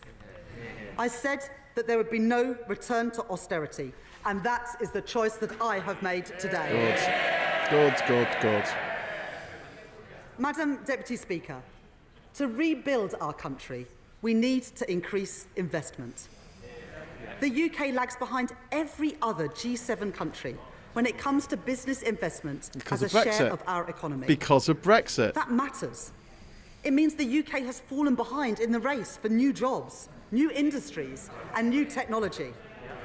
By restoring economic stability and by establishing the National Wealth Fund to catalyse private funding, we have begun to create the conditions that businesses need to invest. But there is also a significant role for public investment. For too long, we have seen Conservative chancellors cut investment and raid capital budgets to plug gaps in day-to-day spending. The result is clear for all to see. Hospitals without the equipment they need. School buildings not fit for our children. A desperate lack of affordable housing.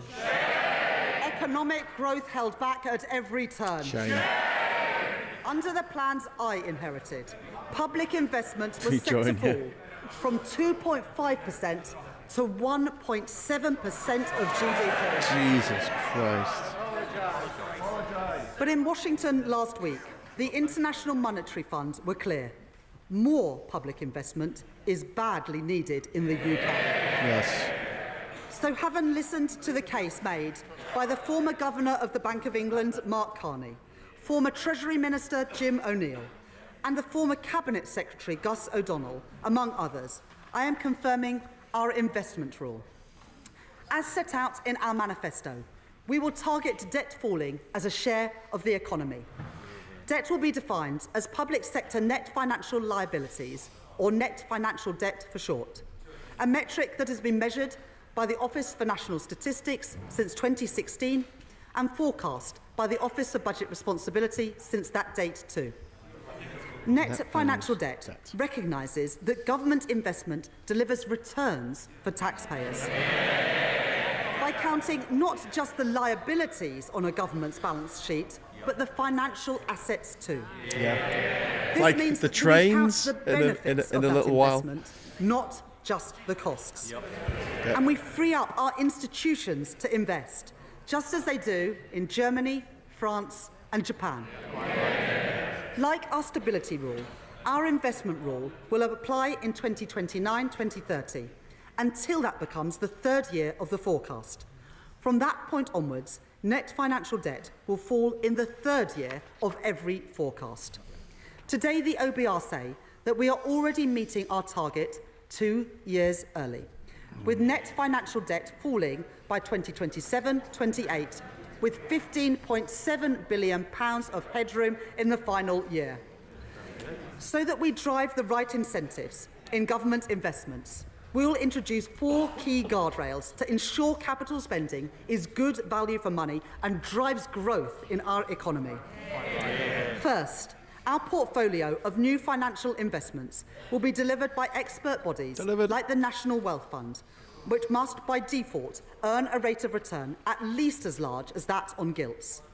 Second, we will strengthen the role of institutions to improve infrastructure delivery. Third, we will improve certainty, setting capital budgets for 5 years and extending them at every spending review every 2 years. Finally, we will ensure that there is greater transparency for capital spending, with robust annual reporting of financial investments based on accounts audited by the National Audit Office and made available to the Office for Budget Responsibility at every forecast. Taken together with our stability rule, giant fly in these the fiscal House of rules Commons will ensure that our public finances are on a firm footing, while enabling us to invest prudently alongside business. The capital plans that I now set out to drive growth across our country and repair the fabric of our nation, the fabric of the only universe, possible because of our investment rule. Let me set out those investment plans. Today, we are confirming our plans to capitalise the National Wealth Fund to invest in the industries of the future, from gigafactories to ports to green hydrogen. Building on these investments, my right honourable friend, the Business Secretary, is driving forward our modern industrial strategy.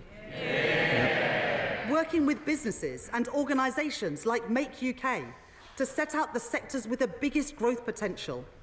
Today, we are confirming multi-year funding commitments for these areas of our economy, including nearly £1 billion for the aerospace sector to fund vital research and development, building on our industry in the East Midlands, the South West and in Scotland.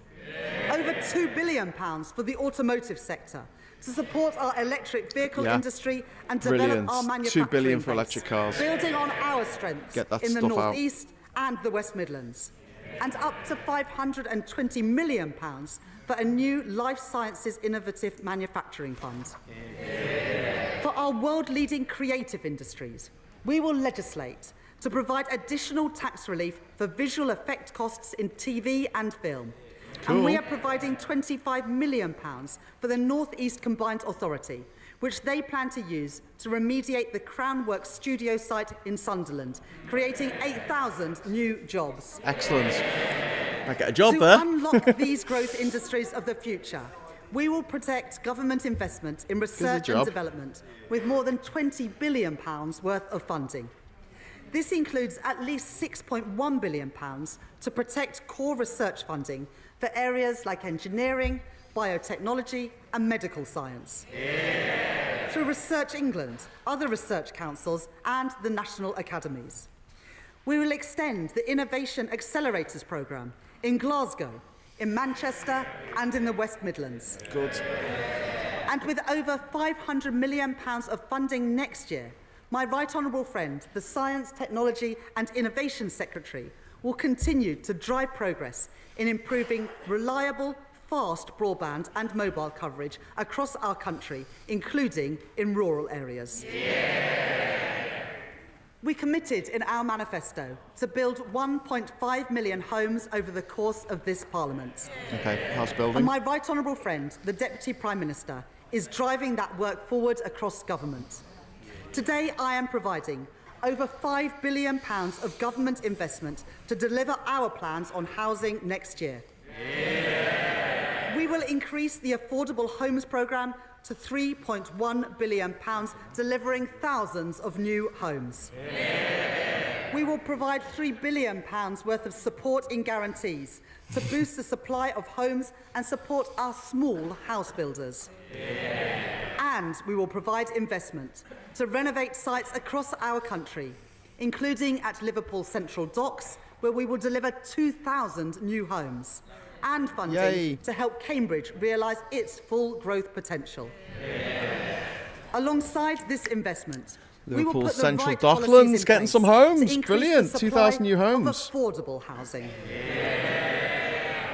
Having heard representations from local authorities, social housing providers and from Shelter, I can today confirm that the government will reduce right-to-buy discounts and local authorities will be able to retain the full receipts from any sales of social housing so that we can reinvest them back into the housing stock and into new supply. Yeah, something the Tories failed to do for years. We will give more people a safe, secure and affordable place to live.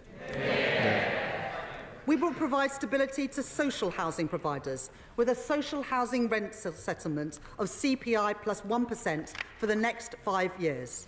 And we will deliver on our manifesto commitment to hire hundreds of new planning officers to get Britain building again. We will also make progress on our commitment to accelerate the remediation of homes following the findings of the Grenfell inquiry. With £1 billion I don't know if they're going to scrap the Rimrose Park Road scheme. I mean, that scheme's been around since the 1960s. The last government if they do get rid of number of promises on transport. I don't think it's going to be high up on their priorities, to be honest with you, unfortunately. Working with my the right Rimrose honourable Valley friend, really the Transport Secretary, I am changing that. We are today securing the delivery of the Transpennine upgrade to connect York, Leeds, Huddersfield and Manchester.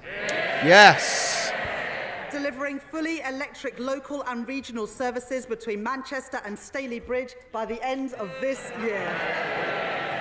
With a further electrification of services between Church Fenton and York by 2026. Yeah, to get help it done. Grow our economy How are these the north routes of not already electrified? And How are they not reliable electrified?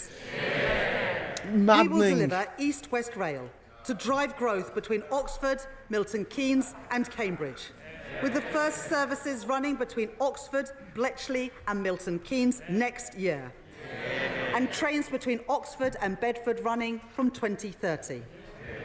We are delivering railway schemes which improve journeys for people across our country, including upgrades at Bradford Forster Square Station, improving capacity at Manchester Victoria and electrifying the Wigan to Bolton line. My right honourable friend, the Transport Secretary, has also set out a plan for how to get a grip of HS2. Today, we are securing delivery of the project between Old Oak Common and Birmingham, and we are committing the funding required to begin tunnelling work to London Euston Station. Good. Otherwise, it would be a complete waste of money. Into the local area, delivering jobs and growth. Although, you know, I would like them to sack it off entirely and give me the money. Significant improvements to our roads network. For too long, potholes have been an all too visible reminder of Yeah. our failure to invest Tory as a nation. malfeasance. Today, that changes.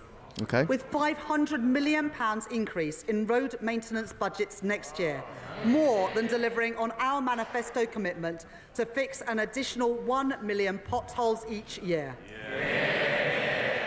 We will provide over £650 million of local transport funding to improve connections across our country, in towns like Crewe and Grimsby, and in our villages and rural areas from Cornwall to Cumbria. And while the previous government's policy was for the bus fare cap to end this December, we understand how important bus services are for our communities.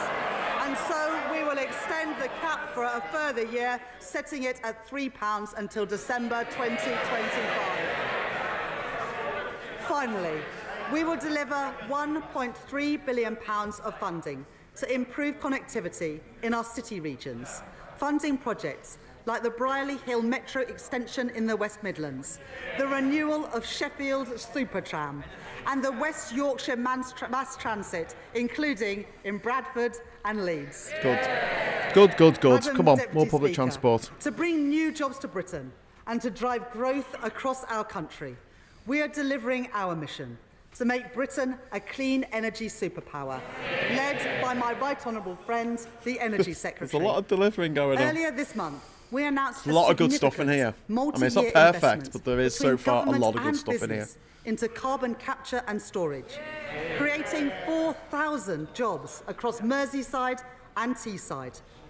Today, I am providing funding for 11 new green hydrogen projects across England, piss off. Scotland. See, you just ruined it now.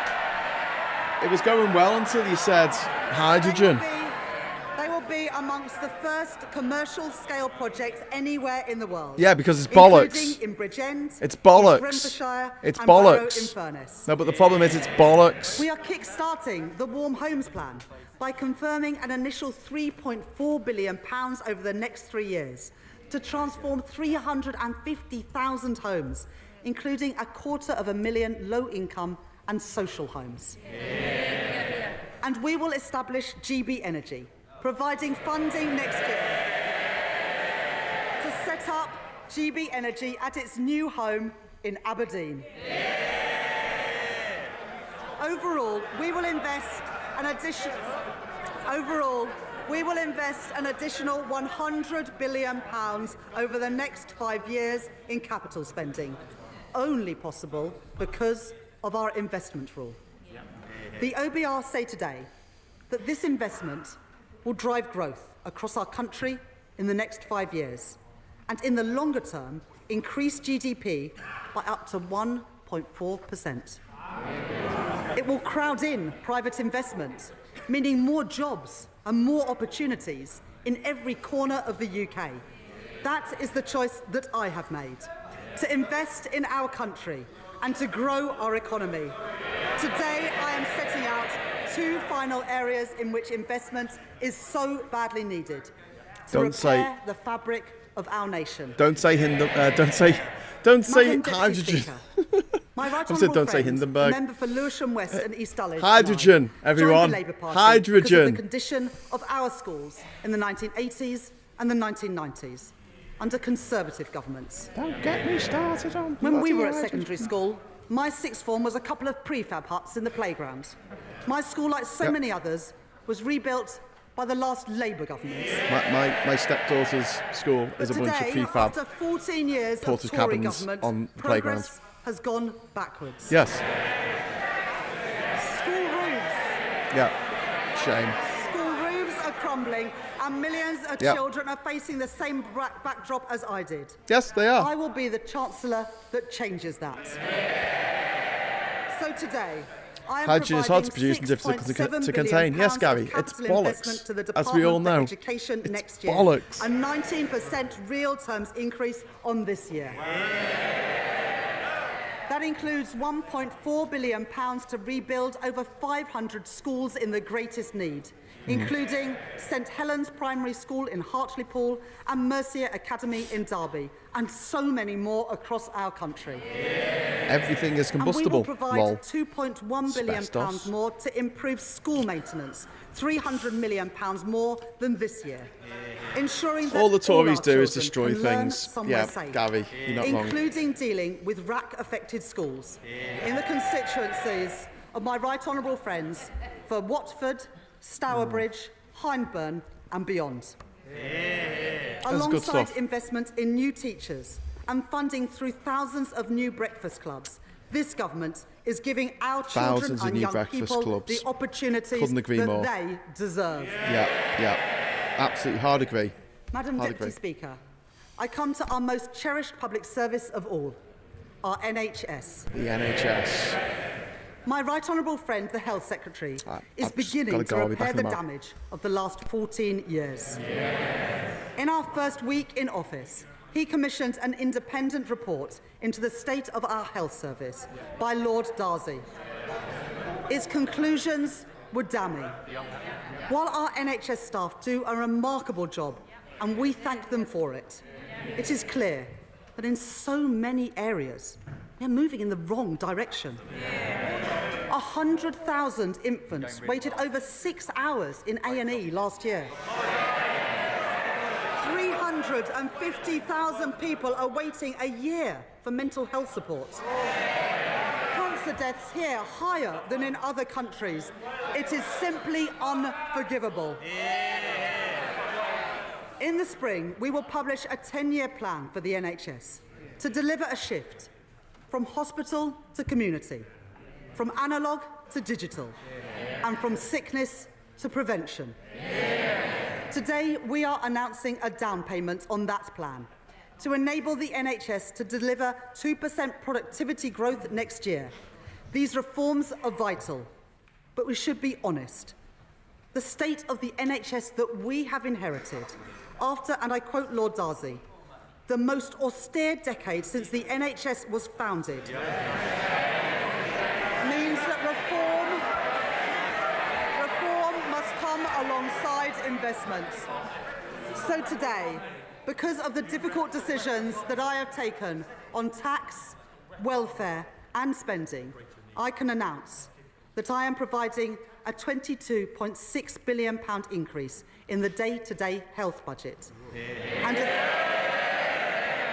a £3.1 billion increase in the capital budget over this year and next.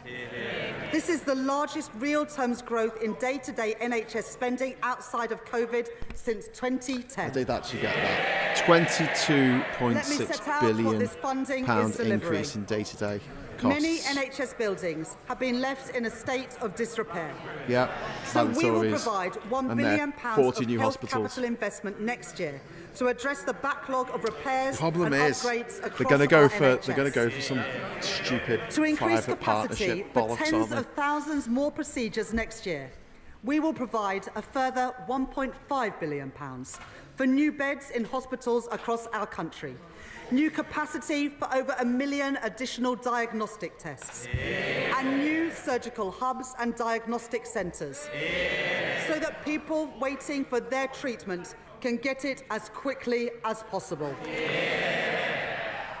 My right honourable friend, the Health Secretary, will be setting out further details of his review into the new hospital programme in the coming weeks and publishing in the new year.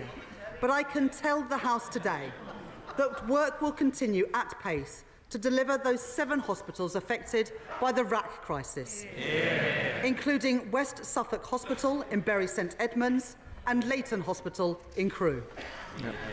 And finally, because of this record injection of funding, because of the thousands of additional beds that we have secured, and because of the reforms that we are delivering in our NHS, we can now begin to bring waiting lists down more quickly and move towards our target for waiting times to be no longer than 18 weeks. 18 weeks, brilliant. Instead of 18 bloody months. Our manifesto commitment for 40,000 extra hospital appointments a week. That is the difference that this Labour government is making. Madam Deputy Speaker, the choices I have made today I'm not going to jinx it by are the saying this right is good choices again. She'll start wittering on about carbon capture and to hydrogen. restore stability to our public Nationalise the crown finances, jewels. to protect working people, to fix our NHS, Sell them. and to rebuild Britain. Sell them. That doesn't mean these choices are easy, but they are responsible. If the party opposite disagrees with the choices that I have made, then they must answer. What choices would they make? Would they again? Yep. Would they again Oh, God. choose the path of Jeremy irresponsibility? Hunt, look at him. The path taken by Liz Truss, and ignore the problems in our public finances altogether? Working people, graphic needed, yeah. If that is their choice, they should say so. But let me be clear. If they disagree with my choices on tax, then they would not be able to protect working people.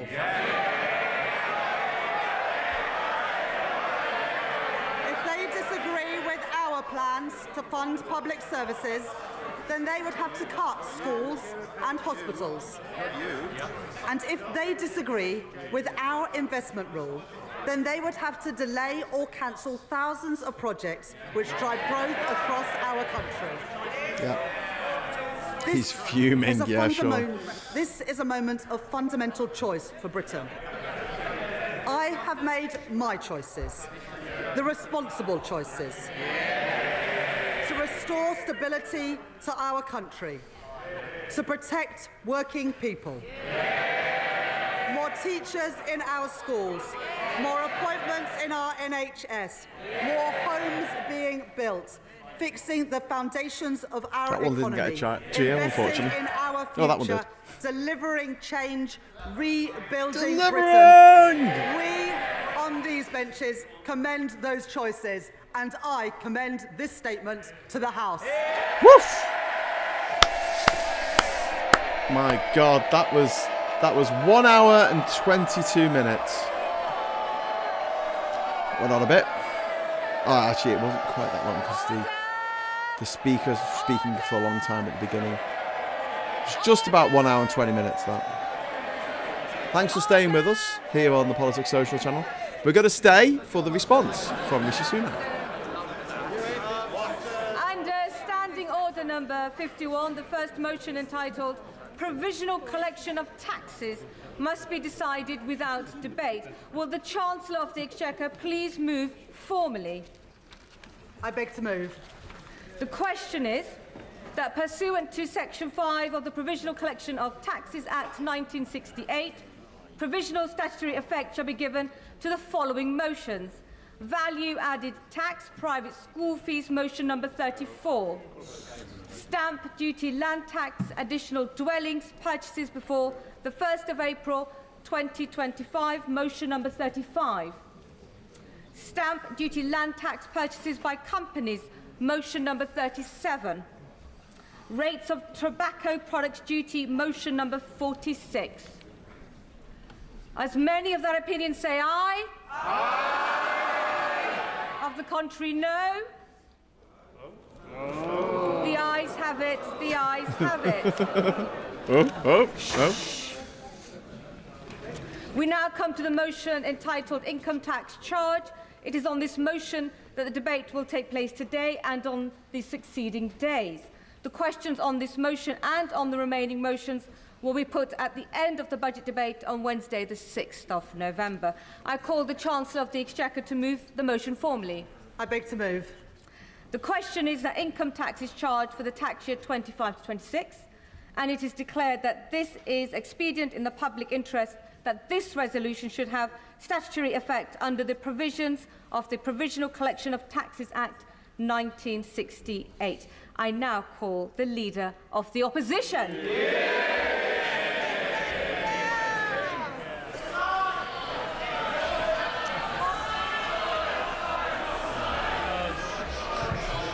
Madam Deputy Speaker. Madam Deputy Speaker. Madam Deputy Speaker, on the day that he took office, the Prime Minister said that he wanted to restore trust to British politics with action, not words.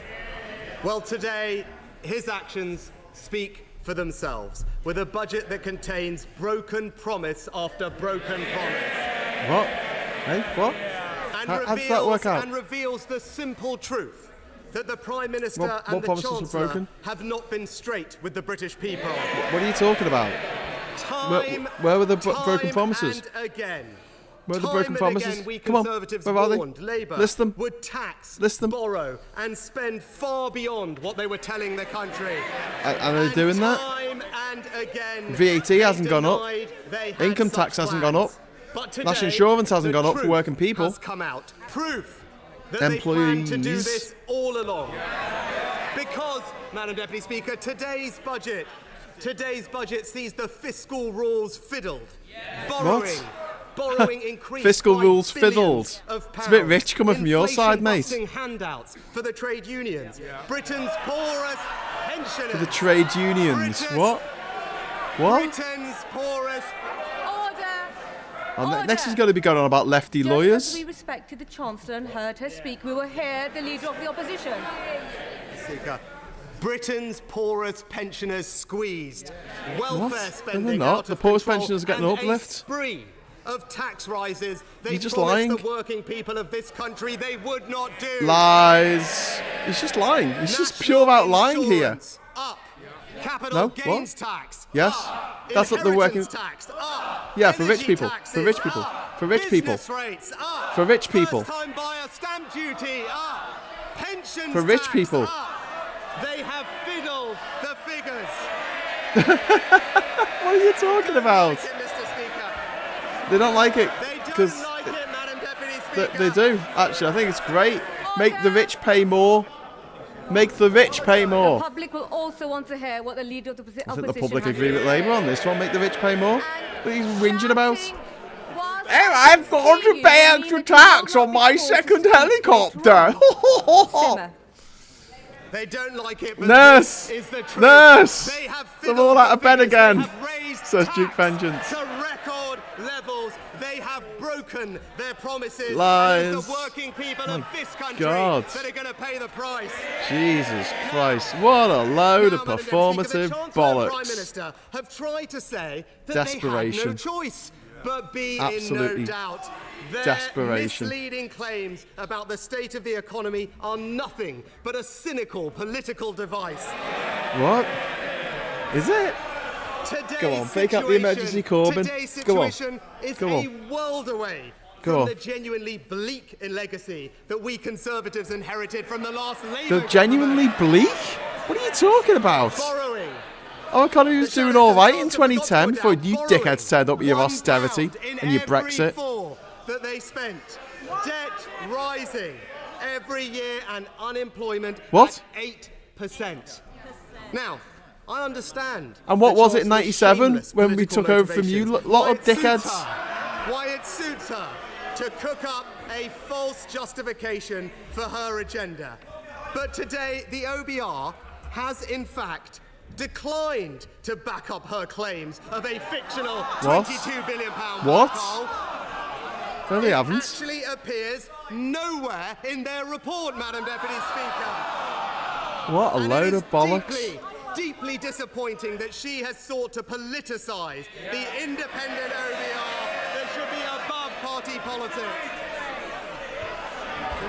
By the way, in 1993, the unemployment rate was over 10% in this country. The height of the Tory malfeasance. Has done real damage to our economy. Alright, cheers, Gallifrey Ran. Yeah, I can't take this bollocks either.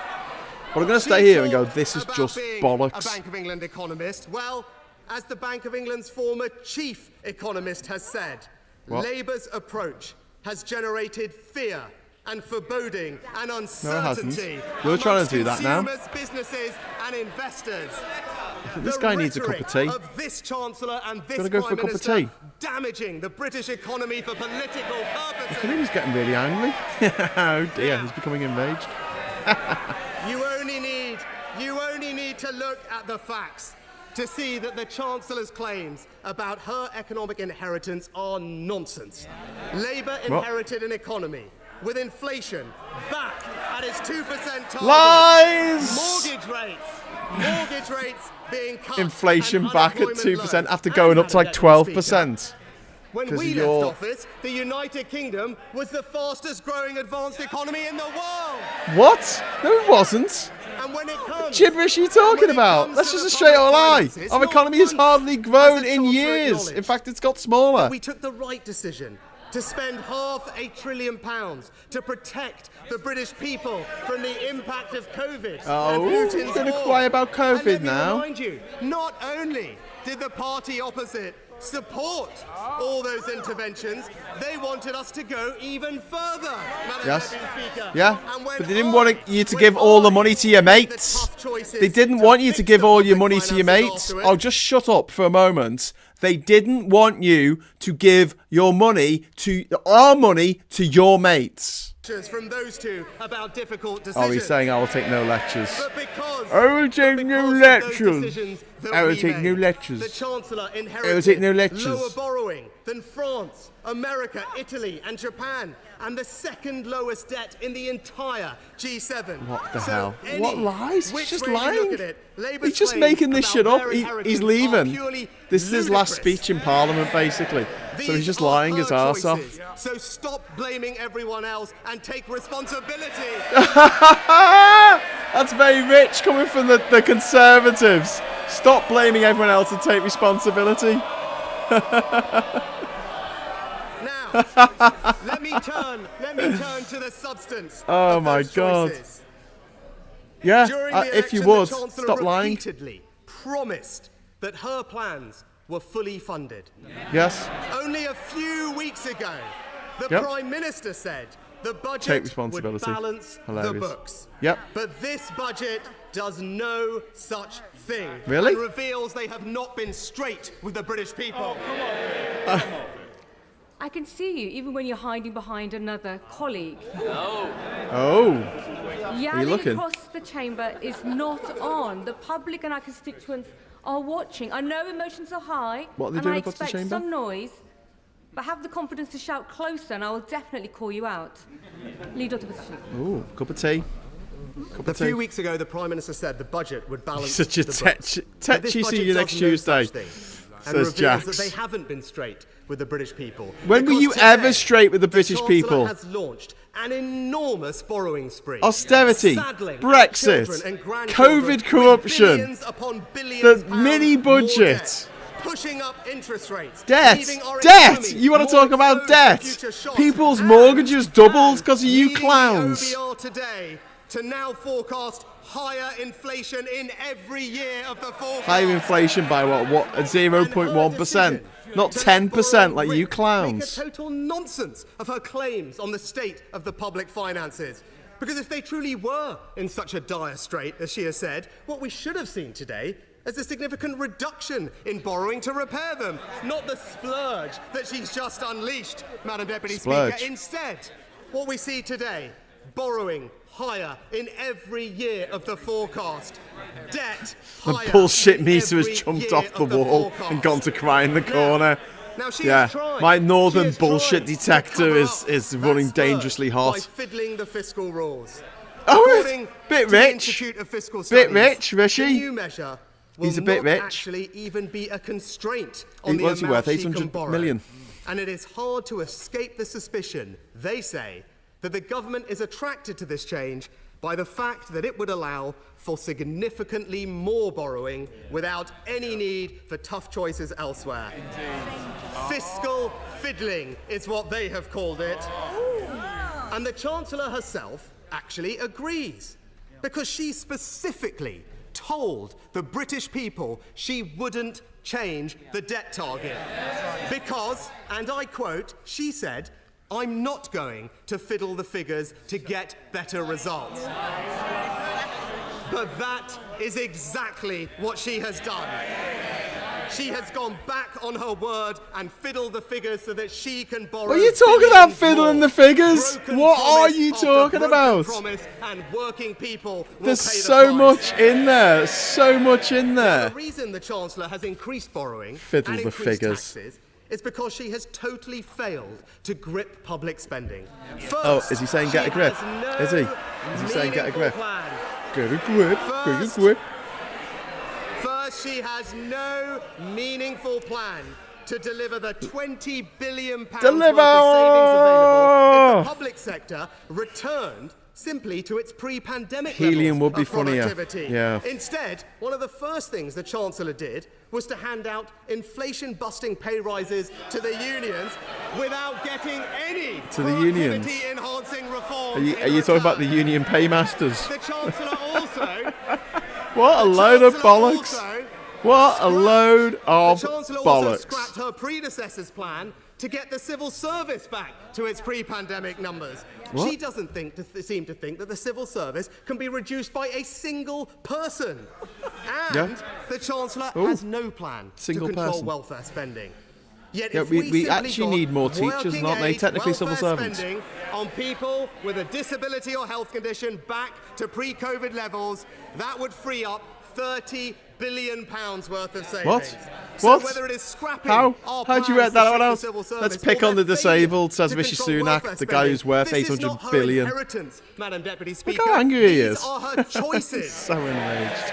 And the result, higher spending, higher borrowing, higher taxes. It's broken promise after broken promise and working people Broken paying promise. the price. They're And just Madam starting Deputy out. Speaker, let me turn 40 next to new growth hospitals. and remind the 40 Prime Minister new and hospitals. Chancellor that they did in 40 fact new inherit the hospitals. fastest growing Did anyone say economy 40 in the new G7. hospitals? And that is testament to Just the utter last government bollocks. boosting Fastest growing. investment by Tell you what, introducing if you shoot a fencing, barn door and then increasing the bloody labour put a supply, circle around the hole, you expanding say you got a childcare, bullseye. reforming welfare and cutting tax on work.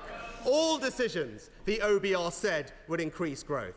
Now, the Chancellor has said that growing the economy is the government's #1 priority. The Prime Minister even said that higher growth would come very quickly.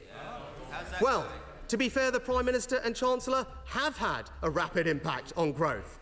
As their plans for the economy became clear, survey after survey showed business confidence plummeting. And no wonder. The government's own assessment says its French-style labour laws will impose a £5 billion... Well, they will be explaining it to the businesses in their constituency that their labour laws, by their own assessment, will impose a £5 billion direct cost on business, disproportionately hitting smaller businesses. He is just gaslighting. And as business group Gary, after business group he's has just pointed lying. out, He is just lying. on jobs and enterprise in today's budget. Did he will listen to the hobble same budget? growth. A poll tax on business is what A they poll call tax it. on beers? Oh, piss But off. despite What the hell? These What the record-breaking tax actual hell? rises, despite fiddling the figures, despite letting borrowing soar, today the OBR has Go on. forecast growth is going to be sounds so lower angry. under this government than it was forecast to be under the Conservatives. Bullshit. That's the change they What have brought. utter Madam Deputy bullshit. Speaker, this is what happens when the Labour Party is led by people who have no experience of business and enterprise. Relentlessly.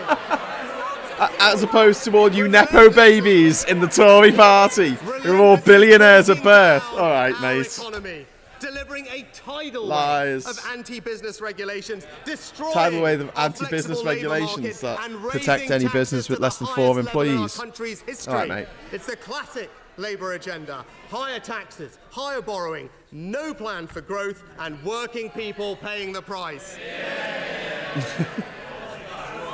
Can we just remind Madam everyone Deputy of the Speaker, 22 billion black hole during that the these election cowboys campaign, left? The Prime Minister specifically said there would be no tax surprises under Labour. The Chancellor went even further, saying she wanted to bring taxes down. Each time they made these promises, we warned they were not telling the truth. And today, the Chancellor and Prime Minister have done what they were always planning to do, but chose to get hidden from the British people. Far from reducing taxes as a result of today's budget. The budget was that bad, the never markets would in now the be crashing, history which they're of our not. country will taxes be higher than they are under this Labour government. What does this guy know about running a business? He's a hedge fund manager, married a billionaire. They specifically promised that they wouldn't raise tax on working people. He forgot he lost the election. The Chancellor said Labour God, he's will still not put talking. up income tax, national Yes. insurance Haven't done that. or Haven't done VAT. that. Yep, they haven't done that. They Just put VAT this on. month, They've the not Prime put up Minister VAT. gave, and They've I put it quote, onto private schools. An absolute commitment to not raising tax on working people. Yeah, it's absolutely So true. what does today's budget do? It raises tax on working people by Who? increasing national insurance. Being a landlord and isn't a breaking job. Labour's promise. Being an investment fund manager As the isn't a job. As the Independent Institute of Fiscal Well, it Studies shouldn't have be. said, this is a straightforward breach of their manifesto. No, it's not. Because as the OBR have made clear, this tax rise is passed through entirely to working people. Lies. Even since she started speaking, the She's IFS lying. have already confirmed that the vast majority of this tax increase will hit working people through lower pay. How do you define working But you people, don't need to Sunak? take it Are you a from the working IFS person? Or even the OBR. You don't have to work. You can work take for it leisure. From the Chancellor herself. How about people who have She to has work? previously described her tax rise as a jobs tax, which takes money out of people's pockets. Lies. And not only that, Madam Deputy Speaker, the Chancellor also said the problem with national insurance is that it is a tax purely on people who go to work and those who employ them. So far from protecting working people, she is literally raising the only major tax that exclusively hits working people. What? But it doesn't stop there. No, it's not. Businesses on the British high street, your taxes are going up. Businesses investing in British energy, your taxes are going up. The small business owner looking to reap the rewards of Just said years spent growing a business and 4 creating employees jobs, or less. your taxes are going up. No, the not young if you've got couple 4 employees or less. saving to buy their first home, your Oh. taxes are going up. Oh, really? Yeah. Order. Mr. Stop lying. Keating, you promised me this morning. Let's try and keep our promises. Leader. Private Eye pointed out that West Streeting looks I'm like sure from the venture explaining autopilot to the young couple from and their the movie constituency Airplane. saving to No, buy I can't their get first that out of my home, head. that their taxes are going up. To the family wanting Lies! to pass on their farm or their business to their children, your Yeah, she taxes covered all this. are going up. She the covered parents all this. sacrificing to give their kids the best start in life, your taxes are going up. Sacrificing They're to give taxing you your job. he means They're taxing your business. kids They're to go to taxing private your school. home. They're taxing your savings. I said it during the election campaign. Fear-mongering. You name it, they will tax it, and that is exactly what they have done. They haven't put up VAT, they haven't put up income tax, and they haven't put up national insurance contributions for So, Madam Deputy employees. Speaker, from the final time, So what a load of from this dispatch bollocks. box, They haven't even put up fuel duty, which I would have done. He's wiped the floor with Rachel. Let me deliver some basic He's truths. wiped the floor with Government Rachel. can All right, foster love. growth, but it can't magically conjure it up. We need businesses, workers, investors and entrepreneurs to all back this country and build our economy. Joanna, It once you doesn't see it, matter. you can't unsee it. It doesn't matter whether your income comes in a pay packet from investments, in dividends or profits. It is a poor politics that is so focused you on are what poor people politics. receive that it fails to see that what matters is what people put in. The only way to grow the economy and to does, create Lee. wealth is for people to put in more. So when you create a negative environment for business, when you undermine confidence in our country, when you vilify and penalise people for doing exactly what we need them to do, which is to invest, take risks and work hard, you don't create growth, you hold back growth. And more than that, Right, the okay, promise that's it of now. growth today You're not does saying not anything. pay the bills. You The just growth lied, tomorrow does not pay the cheated, bills and today. lied. This is not the first government to peddle the borrow to grow myth. But time and again, we have seen the same ending. Not higher growth, but higher debt, higher inflation, and higher taxes. But, Madam Deputy Speaker, whatever you think about the economic arguments around today's budget, there is a more fundamental point that I want to conclude with. The Prime Minister has talked relentlessly about trust. Yet today's budget reveals, above all, that the Labour Party... Today's budget reveals, above all, that the Labour Party did not tell the truth. First of all, they said the figures they weren't going to put taxes up. They wouldn't increase borrowing. They have. No, they didn't say that. They wouldn't raise taxes on working people. They have. They haven't. Broken promise after broken promise, and it is the working people of this country. This is really funny coming. This is really rich after 14 years. Tory, austerity, Brexit, COVID, corruption, mini budget, nonsense. Inflation up to 12%. Order. That was gaslighting 101. The Treasury Select Committee. The Treasury. Hillier. Treasury. Everyone's going now. All done. Bye. Okay, right. Well, we're going to leave it at that, I think.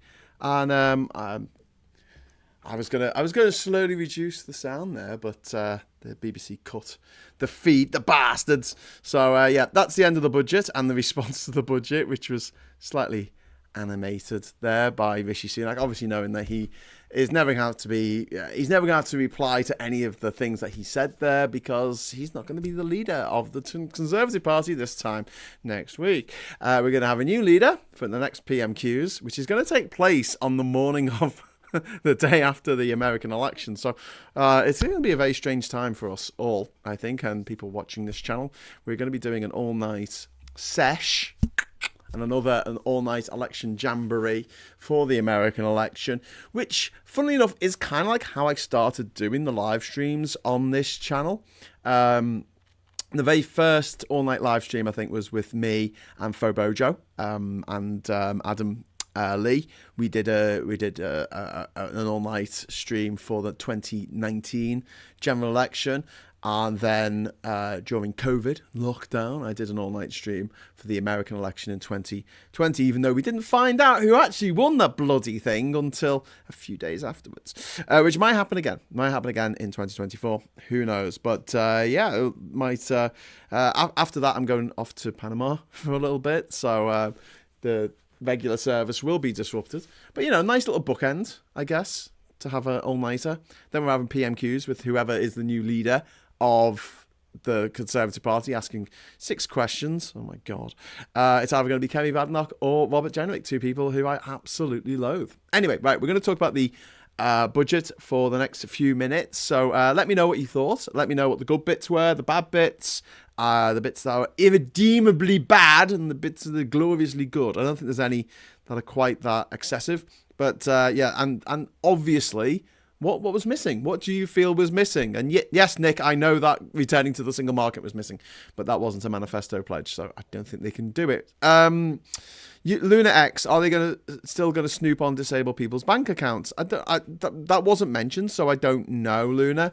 I really, really hope not. I would hope that if that was something that was going to happen, then enough of us would write to our MPs. And don't forget, there's 2 good things about this, right? First of all, that most of us have got Labour MPs now. The vast majority of us have got Labour MPs, or Lib Dem MPs, who will actually care about this kind of stuff. Only 100 seats now are Conservative, 120 seats, and then there's a few refuck seats and a few of the other weirdos, like the Ulster Unionists. But, you know, the vast majority, 500 seats in Parliament, are now progressive parties, the Greens, Lib Dems, Plaid Cymru, the SNP and Labour. So those MPs are more likely to respond to us if we write to them and say, hey, don't be looking at disabled people's bloody bank accounts, you massive weirdos. Also, the fact that the Labour majority was very wide but not very deep, in that these weren't massive majorities. Labour actually only won 34% of the vote.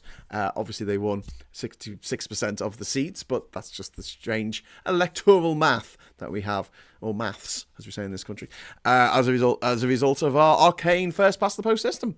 Joanna, you would think someone who is involved in finance would understand the difference in investment, which has returns and normal debt.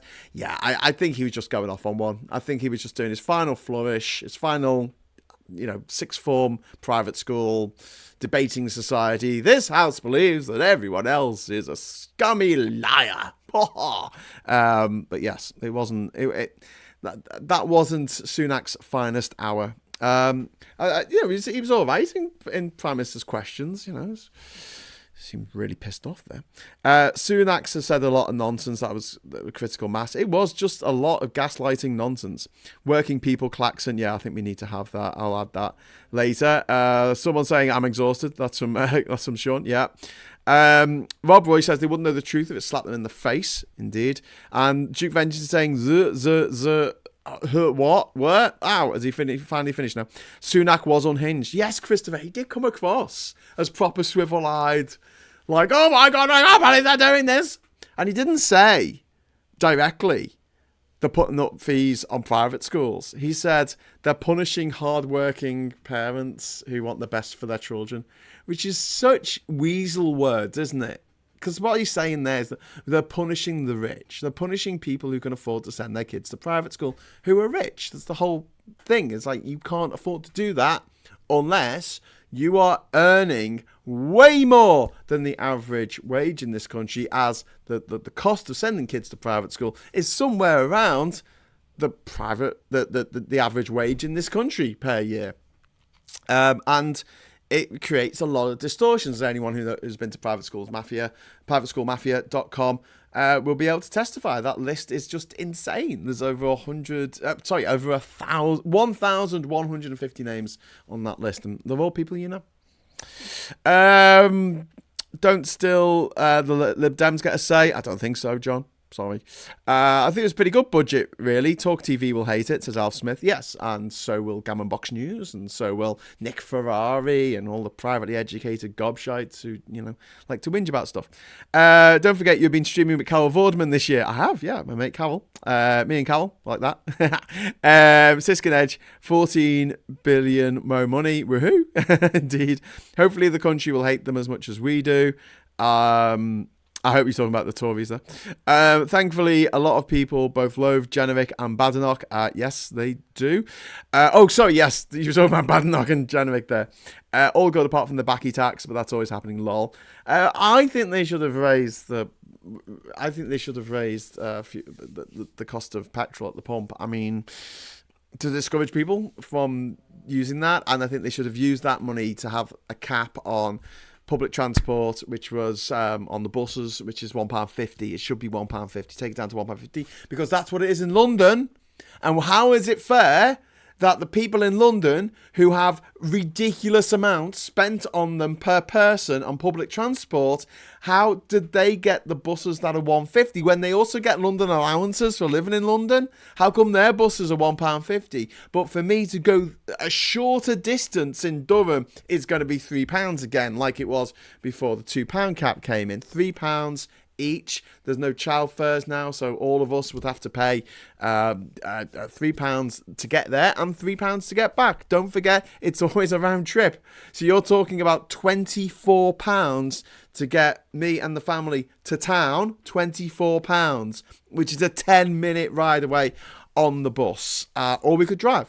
And clog up the roads in town, create more pollution. I mean, not in our case because we've got an electric car, but still, those rubber particles from our tyres aren't doing anyone's health any good. Yeah, it's frustrating. That I found that frustrating. Grim Fandango 999 says budget was very strong. Only issues to raise is, I'm sorry, I got a cough. I'm just going to pour myself some coke. Budget was very strong. Only issue to raise is not a sailing certainty about their unemployment sickness policy But this is phase one, prioritising investment and growth on supply side. Yeah, don't forget, this isn't the budget for the next 5 years. This is the budget for the next year. Well, not even that. We'll have a spring budget as well. It's kind of like a mini budget, although I wouldn't use that term anymore. North leg of HS2 was missing, says Facts. Yeah, but the east-west link between Manchester and York, they said they were going to finally sort that shit out. The fact that some parts of it are still not electrified. I mean, come on. What? Seriously?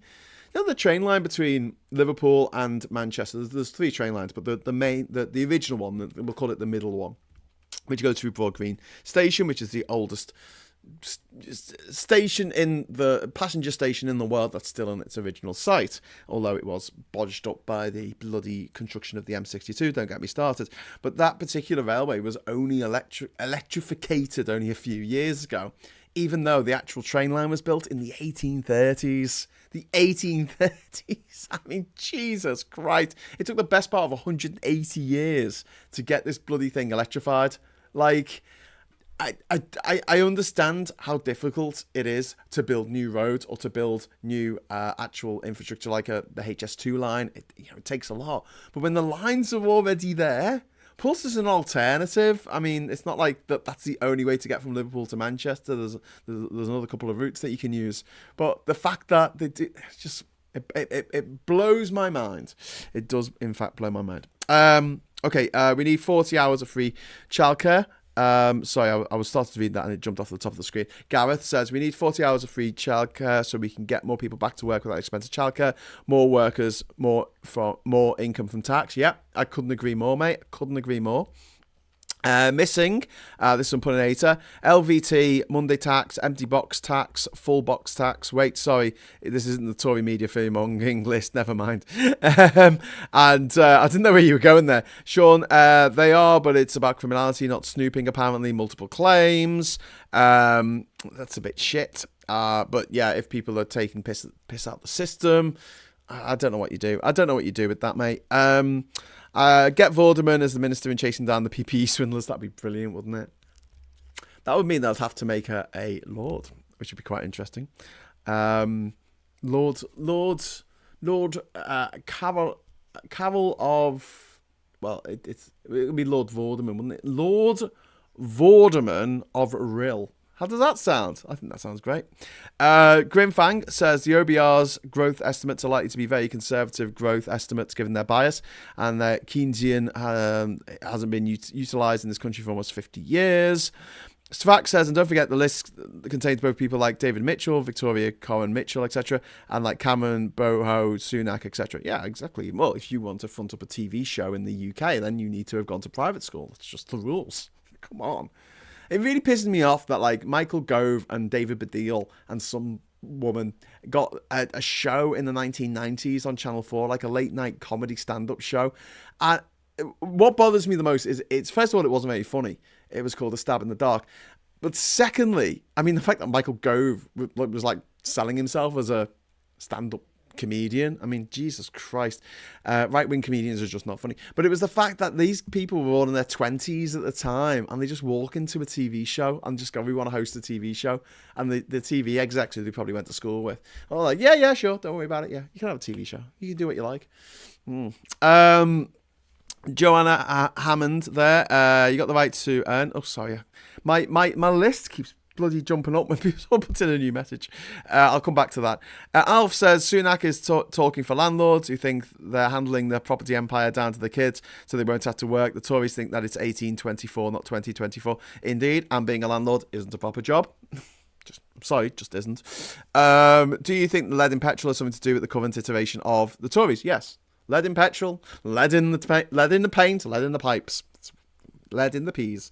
Walter says, are you going to set up a charging point for everyone without a driveway then, Graham? Some of us need our internal combustion engine vehicles. You don't need a charging point for every for everyone without a driveway. I mean, it depends where you park your car. So if you're in a flat, then the car park, I'm sure you've got a car park for the flat. Okay, cool. Plug in there.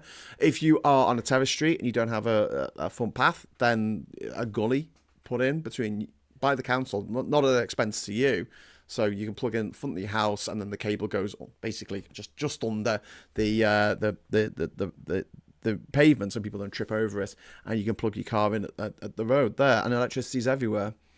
You know, this isn't the case of putting in a whole new fibre optic network or gas pipes or water pipes or anything. Literally, electricity is everywhere. And I know we need to upgrade the system, but the system is already there. It needs upgrading, not built from scratch. And electricity is everywhere. I can't cut this across enough.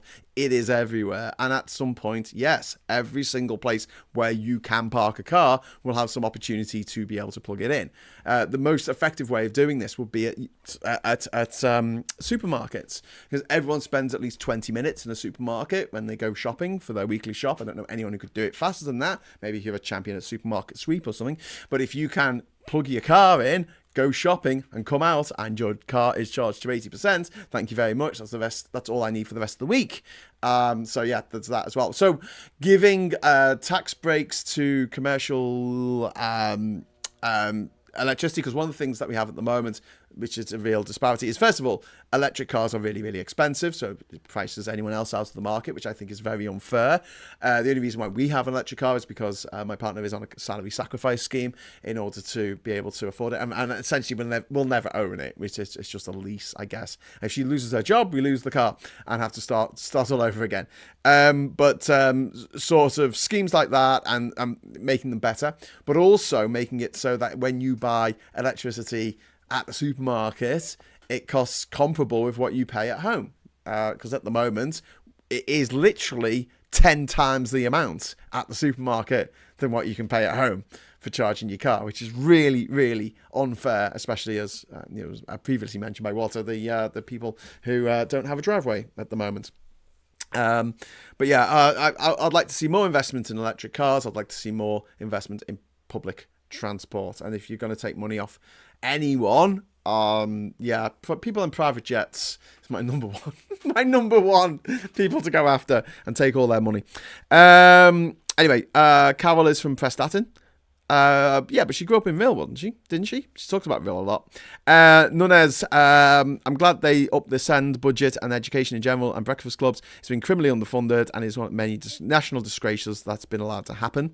Lady Vorderman, but yes, that'd be it, won't it? John Barleycorn, the Southern Railways were ahead of the game regarding electrification, shame it took so long to be extended north of London. Yeah, John, up here in the north, we are so left behind and everything. You know, the amount of money that is spent on public transport in London is eye-watering compared with what we get up here. We get fuck all up here, and it really, really pisses me off, especially when people in London are belly aching about their public transport system. And I'm like, are you just trying to mock us here?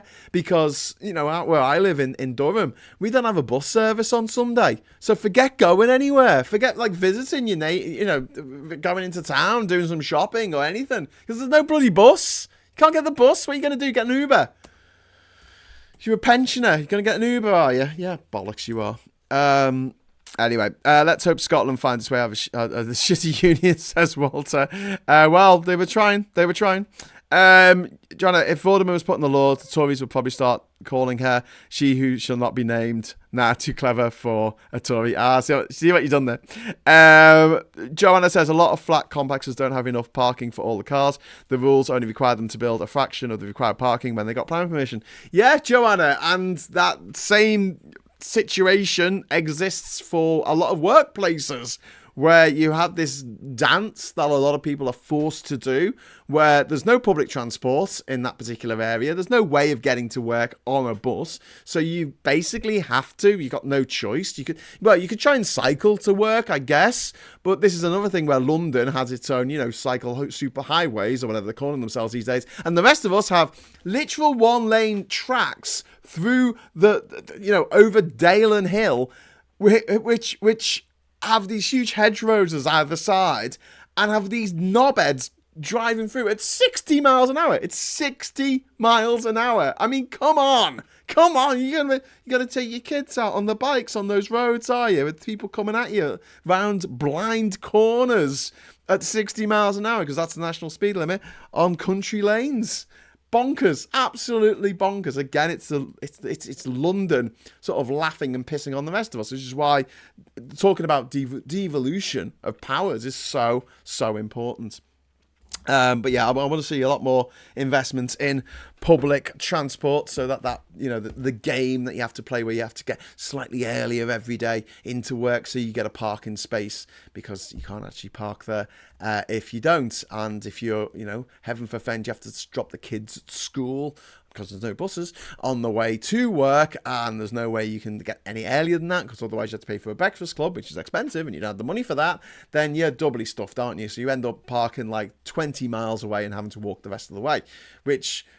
Just give us buses. Just give us decent transport, please. Please, I beg you. In London, I noticed that you see a lot of viaducts, for the trains when you're coming in. They're not on the underground, obviously. Well, yeah, some on the underground. You see all these viaducts, and they're all being used. They've all got train lines on them. It's great, You think, wow.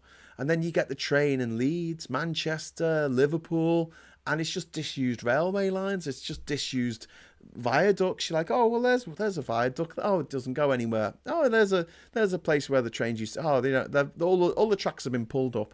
Oh, that was nice, because no one in the future would have to use trains, I guess. We'll all have a car each. Yeah. Anyway. Moving on. Sketch. Yeah, Graham, I'm a Sparky, and Come Energy is not as easy as you seem. Walter, the infrastructure needs upgrading. My point is that electricity is everywhere in a way that petrol isn't. Also, let's talk about, for a moment, efficiency. Effectively, if you have a wind turbine, I know this is a theoretical idea, concept, whatever. Wind turbine to power your car, right? And the wind turbine is the other side of the country. It's out in the water. It's out in the Dogger Bank. That power is effectively, I know it doesn't quite work like this, but effectively coming from the wind in the Dogger Bank, from that massive wind turbine to your car when you plug it in at the speed of light. That energy is getting from there into your car at the speed of light. Meanwhile, if you want to continue using your internal combustion engine, the energy that is being dug out the ground thousands of miles away, or pumped out from under the seabed thousands of miles away, has to be pumped out from under the seabed, uses energy. It has to be stored on the what's it called? An oil platform. Or, pumped out onto the shore. I hope there's no leaks in the pipe, which there usually are. Or, and then it's got to be stored on land. And then you've got to, which takes energy. And then you've got to pump it out into a tanker, which takes energy. Then you've got to use that tanker to get halfway across the world. 40% of all maritime traffic, the big cargo ships that you see, are taking fossil fuels around the world. So they chug along using bunker fuel, which is the dirtiest fuel you can possibly use, and then they get to a country after 14 days at sea, having to pay all the people who work on that, on that ship, and then you have to plug it in at the refinery at the other end, and then it goes into the refinery, and then it has to be refined, and that takes a lot of energy, a shitload of energy, a ridiculous amount of energy to refine, and then of that energy that you've taken out of the ground, they get a proportion of it, which is now petrol, and you put that into tanks and you store it, more energy, until a lorry can come along and you can put that into a lorry, more energy to pump it in, obviously, unless it's fed by gravity. I don't know. I don't think it is. And then that has to be driven on a road in an internal combustion engine, usually using diesel, which is disgusting and destroys people's health. And then that gets taken to a petrol station. It has to be pumped again using energy underground, right? and then you have to pump it back out into your car after you've driven to the petrol station in your car. So that whole process of getting that energy from under the sea into your car has probably taken about 6 months and cost millions of pounds. Like, just what? Come on, seriously. Or we could just take it from the electricity. It comes at the speed of light. But just saying. Hashtag just saying. Ivan, thank you very much for the £20 super chat. Thank you. That's very kind of you. Fuming with Sunak's response. His thuggish self having the audacity to talk about responsibility. It's because of his party that I have to pay 250 quid for each appointment with my private psychiatrist throughout the year. Ivan, thank you so much for the super chat. And yeah, the Tories are absolute scum. And it was gaslight. It was pure gaslighting. That with Sunak at the end standing up and saying, you won't take responsibility. You're lying. You have broken your promises. And I'm like sitting there going, 40 new hospitals. 40 new hospitals. Austerity, Brexit, COVID, the mini budget. Jesus. The four horsemen of the Tory apocalypse. John says Thatcher and the Tories absolutely despised the North because of unions, so they utterly obliterated it. Yeah, I agree. John says, I worked in Hinckley for a while, an hour by road, but 3 hours by rail or bus, no service to my destination after 9 a.m. and a cost of over 70 quid. Absolutely mad, isn't it? People can't get to work. You can't have social mobility unless you have physical mobility. You just can't. And yeah, I know things are getting easier for people who, find it difficult to get out, and we can get things delivered to our houses more efficiently than ever before. We can get Ubers coming to us, but it all costs. It all costs. And we're not meant to live under house arrest. How dare this government, not this one now, but the Tory government, basically put millions of people, pensioners and people who are trying to work, who want to work, effectively putting them under house arrest, saying you can't leave the house, you can't go anywhere. Why not? Because we can't afford it. It's too far to walk, and it's raining, or it's snowing, or whatever, or there's a hurricane, because that's what the weather's like these days. There's a lot in this that the Tories have done to this country, and it's going to take a long time to unpick. Generally speaking, just to go back to the budget for a moment, because I know I've gone off on a mad tangent, as I sometimes do. I reserve the right to go off on mad tangents. I feel like overall, looking at my notes, like it wasn't the be all and end all, and there's a lot of things that I probably would have done that they didn't do. But looking at it in the whole, after 14 years of Tory mismanagement and misrule and performative cruelty, which is what the Tories do very well, I think this is a pretty good budget. Let's see how it goes. Let's see how we go. Let's see how we go with it. We will be discussing this a bit more at length. Either not tomorrow, because it's the it's morning brew tomorrow with Phil, but we'll be discussing it on the agenda on Friday once we've had time to digest it and go, good bits, bad bits. It's all good. The reason the Tories let you pick the school even if it's 8 miles away. Yes. David says too many kids with functioning legs of very short distances in what are effectively armoured vehicles. Yes, David, the school drop-off, I couldn't agree more, is ridiculous. However, there are no school buses. In America, they have those yellow school buses that go from house to house, pick up the kids, take them to the school. We don't have that in this country. If we do have a school bus, the cost of the school bus is more than the cost of dropping your kids off at school in a car if you have two kids going to the same school, because you pay per kid. While that is the case, then it's never going to get better.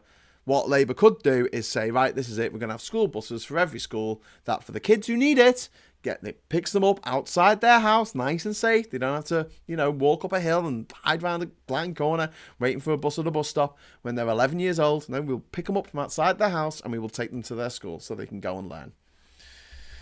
It's something that needs to be done. Joanna, it looks like the BBC being the BBC. Their analysis of the title is big. Budget title is Big Taxes, Big Borrowing and Big Spending. It's I mean, of course, the BBC is very much the private school, broadcasting service. Welcome to the BBC. Don't let the plebs have anything. And we'll keep our regressive taxes like the old TV licensing tax, which is the same whether you're earning £11,000 a year or whether you're earning £11 million a year. It's the same, which I don't think is fair. But yeah, that's a story for another day. MH Carer says, this is a budget to start the repairing of the country and the economy. We will not see the results for 2-3 years. That's absolutely true. There you go. Walter says, let the kids walk and cycle. There's plenty of bike paths unused.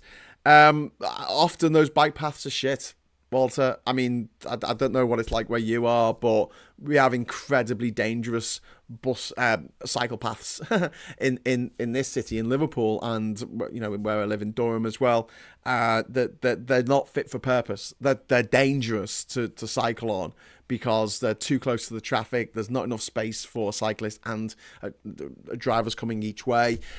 People get impatient and they'll go too close to the cyclists when they overtake them. And yeah, it's putting your life in your own hands because of the ridiculousness of the fact that the country lanes in Durham and elsewhere around the country have a 60-mile-an-hour speed limit, which I think is just that to me is an equivalent of having a law that says everyone can have a gun. It is just mental. I can't imagine for a moment the reason why that needs to be 60 miles an hour. There is no one needs to get somewhere that fast in the countryside. I'm pretty sure of it, unless the farm's on fire, in which case, go with God and preferably a siren and flashing lights so people can see and hear you coming. MHK, there's a budget. Yeah, I said that one. Andy, they'll cry. They wanted little Tarquin to be in Hufflepuff, and how's that going to happen if they get charged VAT?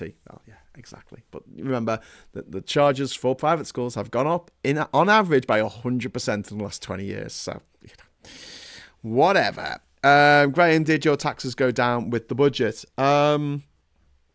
I don't think my taxes went up or down at all. I am very much considering selling my island in Panama, so I'm guessing that will come under capital gains tax, but I'll have to see what the tax situation is on that. So yeah, that's gone up marginally, but to be honest with you, okay, good. I'd like to see that money go to something good rather than just me myself. I might not, I'd rather see people better off in this country and have a little less money myself than the alternative. But other than that, no, I'm not going to be affected by this whatsoever, actually. Yeah. I have my own company that I run this channel through, but I'm the only employee. So, yep, nothing's going to change for me. Posh man Graham talking about his island again. The island I won on a game show. I keep talking about this because it's funny, that I have an island. And to be honest with you, I loved it. I lived there for 3 years. It was great. I had the time of my life. But at the same time, it costs me money because I pay someone to stay there, as I think that all landlords should. I don't just talk the talk. I walk the walk on this one. I pay someone to live there because they're looking after my place. In the same way that I think landlords should pay their tenants to look after their place. Otherwise, they'll have to employ someone to look after their place. Just think about that for a moment. You've got a house and there's nobody there for a year. It's going to get wrecked. Something's going to happen. Might have a fire, might have an electrical problem, might be getting damp problems. It might be, no one's there to flag it up. If you wanted to pay someone to go there every day and make sure things were all right, or even once a week, you'd have to frickin' pay them. Or get someone, if you wanted to get someone to go there once a week and check it out, if you're not prepared to do it yourself, you would have to pay them. Why is it any different with a tenant? Either let them stay there for free or actually pay them to look after your place. That's it. It's the way it should work. We need to reassess how our landlords and our tenants are treated. Anyway, but so I pay Ishmael to live on the island. And it just cost me money. So I feel a bit like, in Bullseye when a couple from Bootle would... Bootle's a bad example because that's near the sea. Kind of. Not really. Yeah, okay. Bolton. A couple from Bolton win a speedboat and they're like, yay! I don't know what I'm going to do with this. Am I going to just leave it on my path, or on the street, I guess, outside my house, on a terrace street? Or am I going to put it in a marina? I'm going to pay for that? I don't know. Maybe find an anchorage for it somewhere. Got to pay for that? So yeah, I think a lot of people who won a speedboat on Bullseye just subsequently, very quickly sold the speedboat. But yeah, there you go. Anyway, but yeah, Graham, there's a prospective buyer for the island. Short chap, short trousers, soon to be out of a job. He might have some money, says Simon. He would never, ever sully himself by roughing it on an island in a place that is technically a rainforest. We have 3.5 meters of rain a year, and it's a jungle. It's a jungle out there, And that's how it feels to be eaten by lots of little tiny biting insects. So yeah, it looks great on the surface, but when you actually spend some time there, it's difficult. It's difficult. Not that I'm complaining. You know, if someone wants to buy it off me who's panicking about Trump winning in America or whatever, then I'll allow it, and then I can invest more time into what I really want to do is writing. True story. Tim Bowen taught my dad how to play darts. Brilliant. That's kind of a cool story. Anyway, right. So I'm going to leave it at that because this has been a 2 hour and 48 minute long show, which is incredibly long. And we're going to be doing this again next week for the American election. We'll be going all night, pulling an all-nighter for that. So we're going to be back at 6 o'clock for the intersection with Rachel, and we're going to be talking to the parent of a trans child and talking about their experiences and the prejudices that they've had to overcome, and what resources are out there for parents in similar situations. So please join us for that at 6 o'clock. It's an important conversation to have. It's sad that we have to have this conversation. Like I said earlier, you know, imagine having a show where it's like, oh, what's it like to bring up a gay child in this environment? We wouldn't have that chat now because being gay has been more and more acceptable than ever before. Maybe if you're a parent of a gay child in a religious cult, then yeah, that would be a story. But the fact that transphobia in the last 10 years has just gone off the freaking charts, and horrible people like Graham Linehan and J.K. Rowling feel like they can just, and Elon Musk feel like they can say anything, no matter how horrific and bigoted about anyone. They just, you know, that thinks that trans people are people and should be allowed to live their lives the way they want to live their lives, because it really makes no difference to the rest of us in the greater scheme of things. It's really sad that the way society's gone in that respect. However, nearly all the transphobes I've ever met have been over the age of 50. And I'm not going to go into the older ageism thing again, because we talked about that this morning. But younger people, especially this younger generation coming up, Generation Alpha, they're a lot more tolerant and a lot more respectful of people's choices and the, you know, who they are as people. We should judge people on their deeds, not on where they were born, their sexual persuasion, their you know, whether they're trans or not, the colour of their skin, their religion, etc., etc. You look at their deeds. That's what we should judge people on. Anyway, right. So as far as deeds are concerned, like, I'm still looking on at horror across the pond in America, like the fact that they're millions, whether he wins or not, which I don't think he's going to win. He might try and steal it. He might steal it, but he's not going to win. I don't think. This is the fact that so many people are going to vote for Trump. Just breaks my heart. And it just shows how easy it is to fall into cult-like mentality. Anyway, Duke says that budget was well worth the wait. Worth its weight in gold. See what I did there. Okay, so thank you very much to Duke. Thanks to everyone who dropped a super chat in. Thanks to everyone who joined in the discussion over here. And like I say, 6 o'clock tonight, live and interactive, the intersection. Please join us for that. If you can't join us for that, you can watch it on Catch Up. I'm calling it Catch Up now, like I'm a global player. or tomorrow morning, Uncle Phil will be back at 9:30 for Morning Brew. And until then, I'll say thank you very much for watching. And until next time, hello, good evening, welcome, and goodbye.